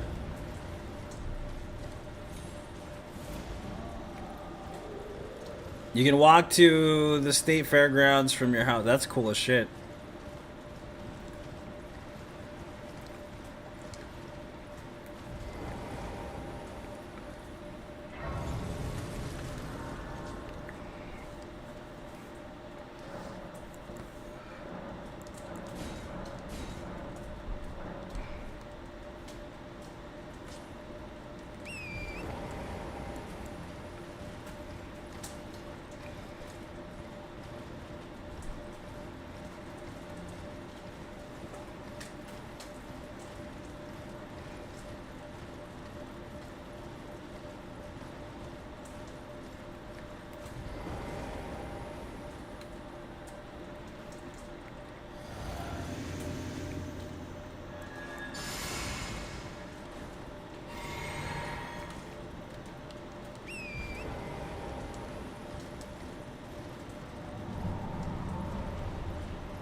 Summer loving happens so fast.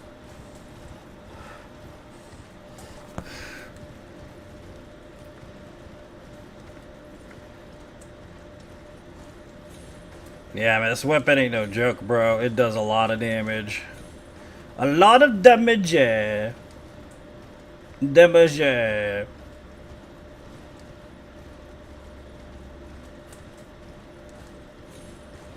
Thanks for the GG, Stern, man. How you been, buddy?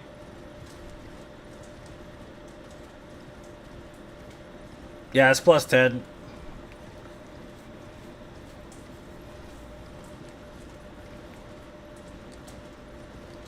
At least I think I upgraded it. Yeah, it's plus 10.